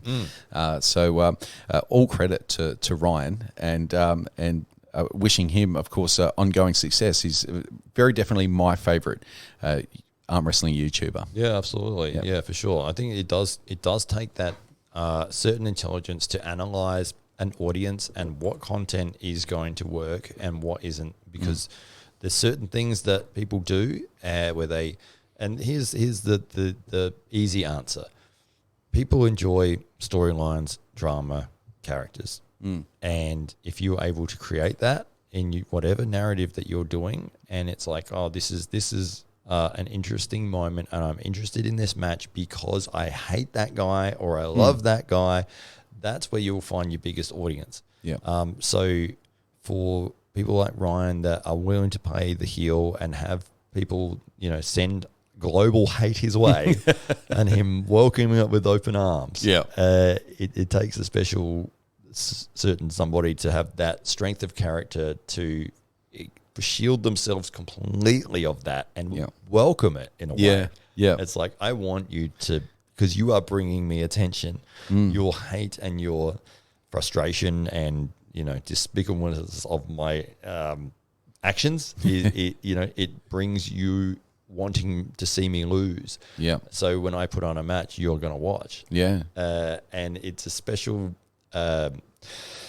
dynamic, and especially doing it from your own promotion, from your own, it's a dangerous risk, because if it goes wrong in terms of if you do it the wrong way, if people are doing it the right way in terms of they're hating him the right way, they're hating him for the right reasons. Yes. But if he was doing things that were illegal or hurting people or doing things that were just completely ridiculous, then that's not the hate that you want. That's just going to end your career.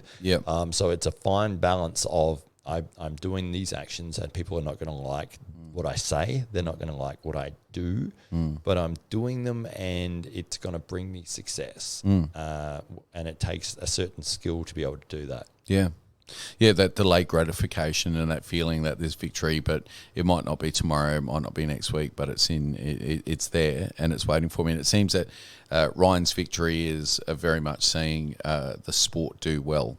And so there are a few YouTubers, and I can't think of any of those that we've already mentioned, with perhaps the exception of Devin Larritt, who produced Arm Bets, which I think is been a wonderful tool for arm wrestlers to become connected around the world.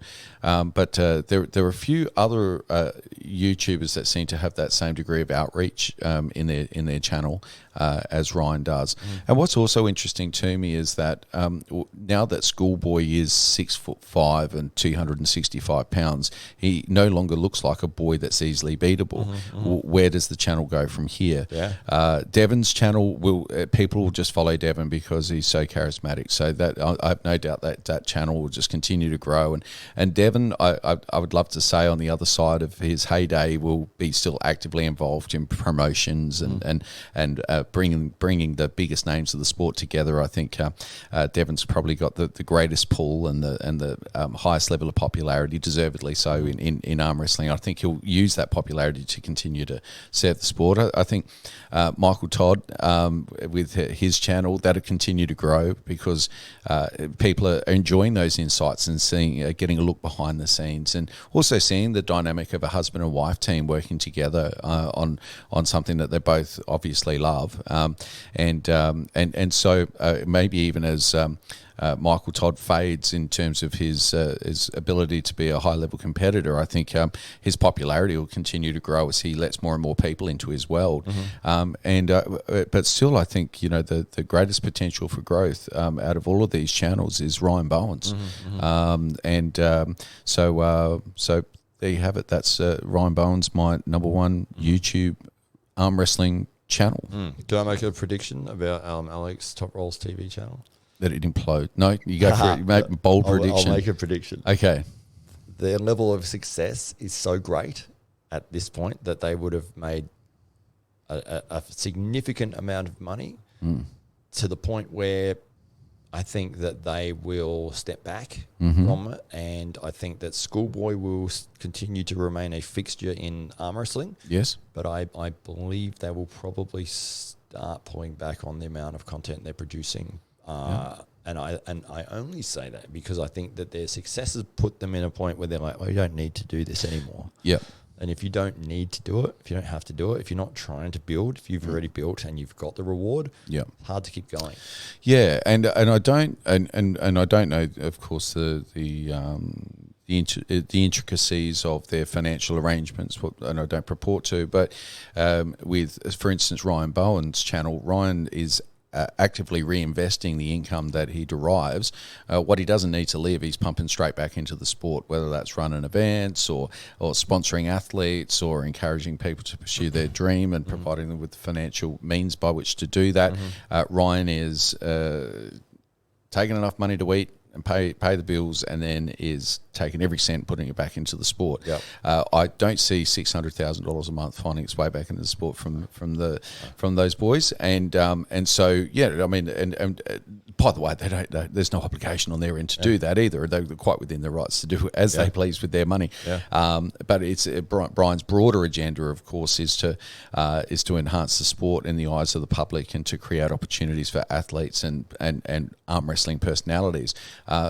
Those boys don't have that purpose and mission attached to what they're doing, it appears, and so I can see. I think your prediction is probably spot on there. There's where there's not a purpose, there's not a will, and where there's not a will, I think you'll find that things will fade away a little bit in terms of their content creation. Whereas the other channels that we spoke of, I think will continue to enrich the sport for many years to come. It is interesting, isn't it? The success can be a detrimental thing over time.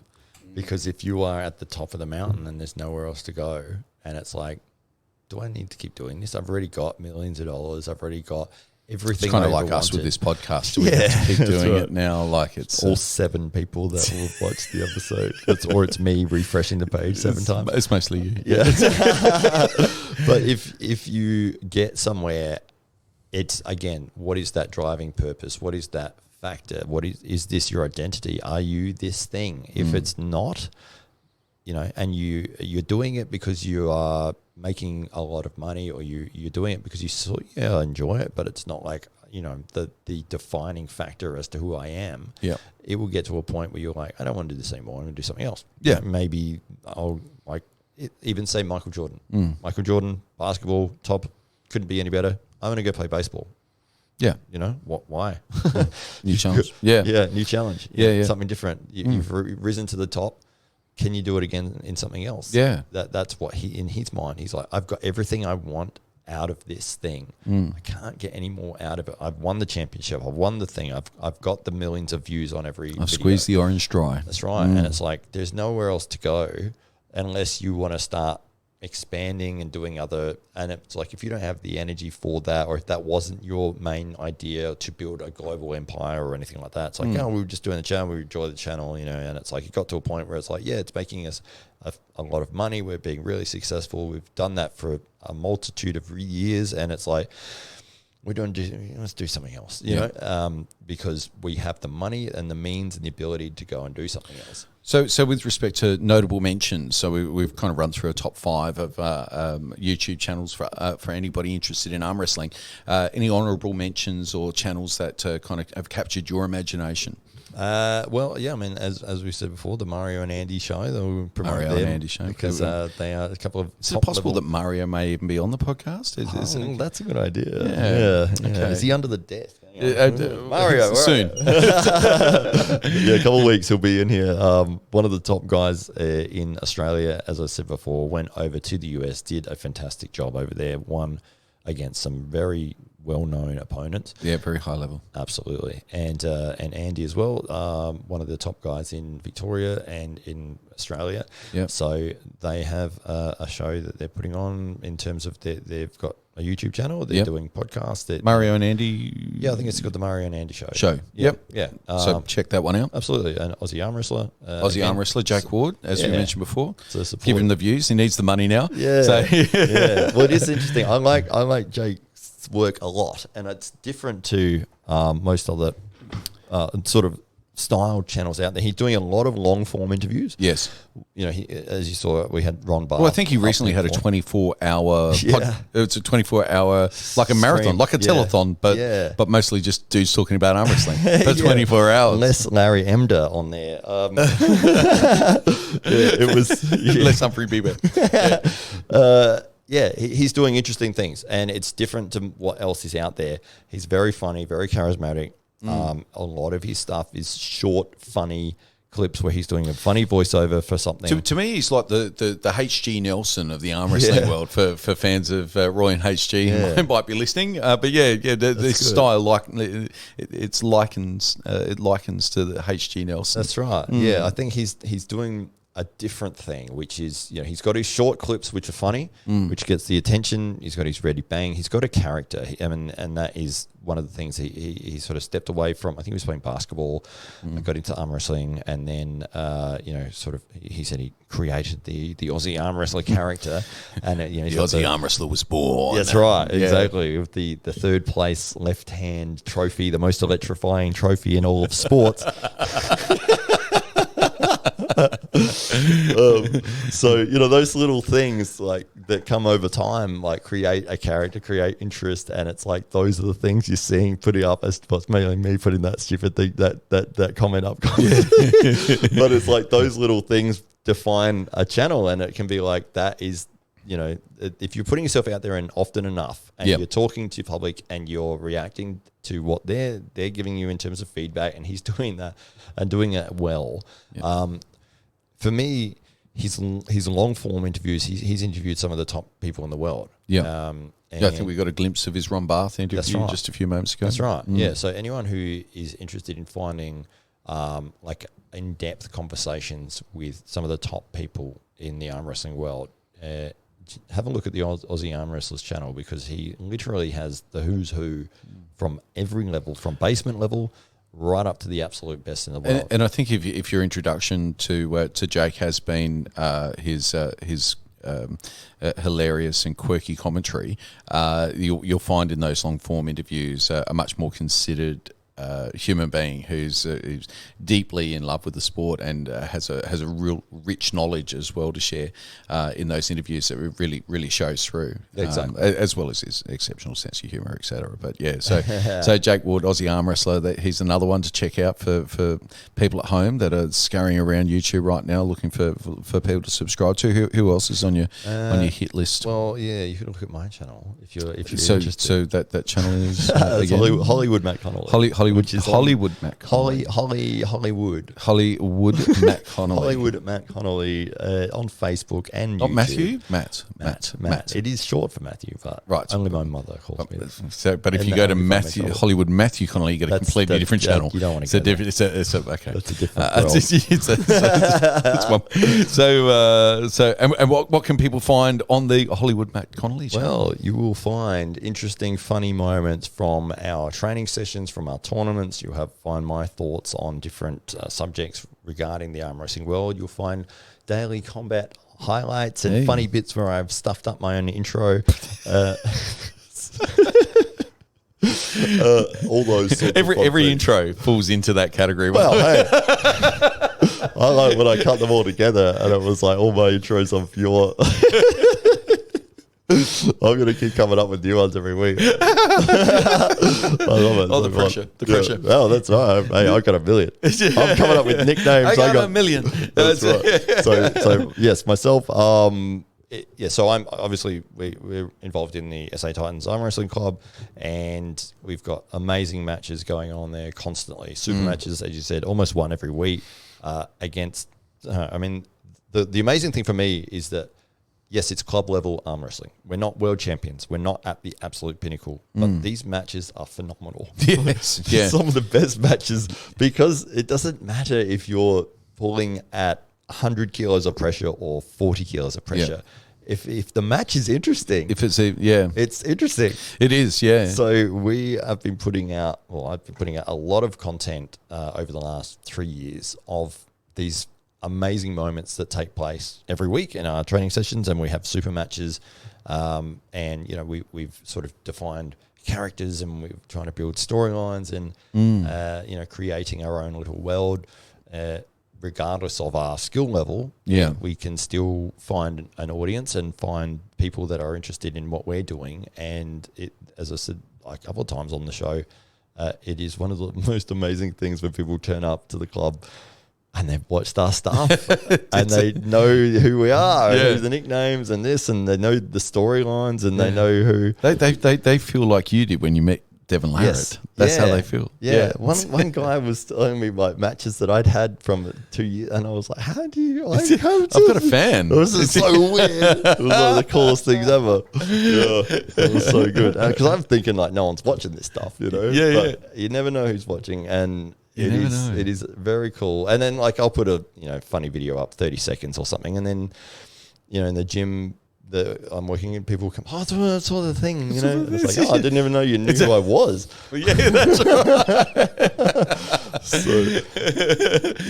right. So Hollywood Matt Connolly, people can head over there, and if they got the YouTube on their computer right now, they should head straight there, and they should hit that little subscribe button. All the good YouTubes. They should make their way there now. I am looking at Rumble as well. Have you heard of Rumble? I've heard of Rumble. Yes, that's my next Dan destination. Bongino's got a financial interest in I that. like that guy.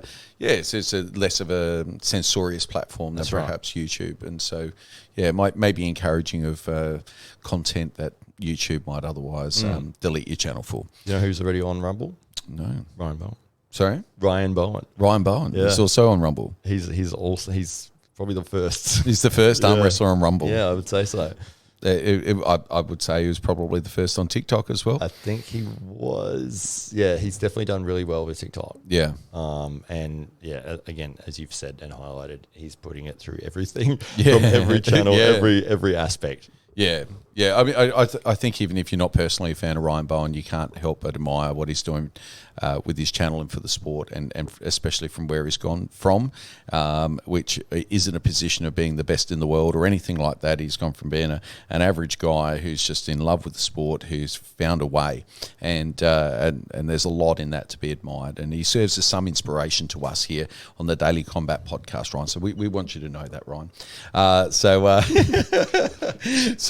Checks in the mail, is it? Yeah, that's right. The pound for pound sponsorship. That's right. Anyway, next week maybe. So to everybody that's taken the time to watch our podcast, I hope you've enjoyed our in-depth review of the arm wrestling world, the state of the world of arm wrestling right now, and those YouTube channels that are go-tos, not just for us, but for anybody who should be interested in arm wrestling. They can head straight over to any of those channels that we've recommended, and I think within a matter of a few nights of Googling away, you'll be an expert in the sport that we love so much as well. So thanks so much for joining us on the Daily Combat podcast once again, and we look forward to bringing you a whole lot more next episode. More of that maybe, just a little bit more. We'll see you next time, guys. Thank you. Cheers.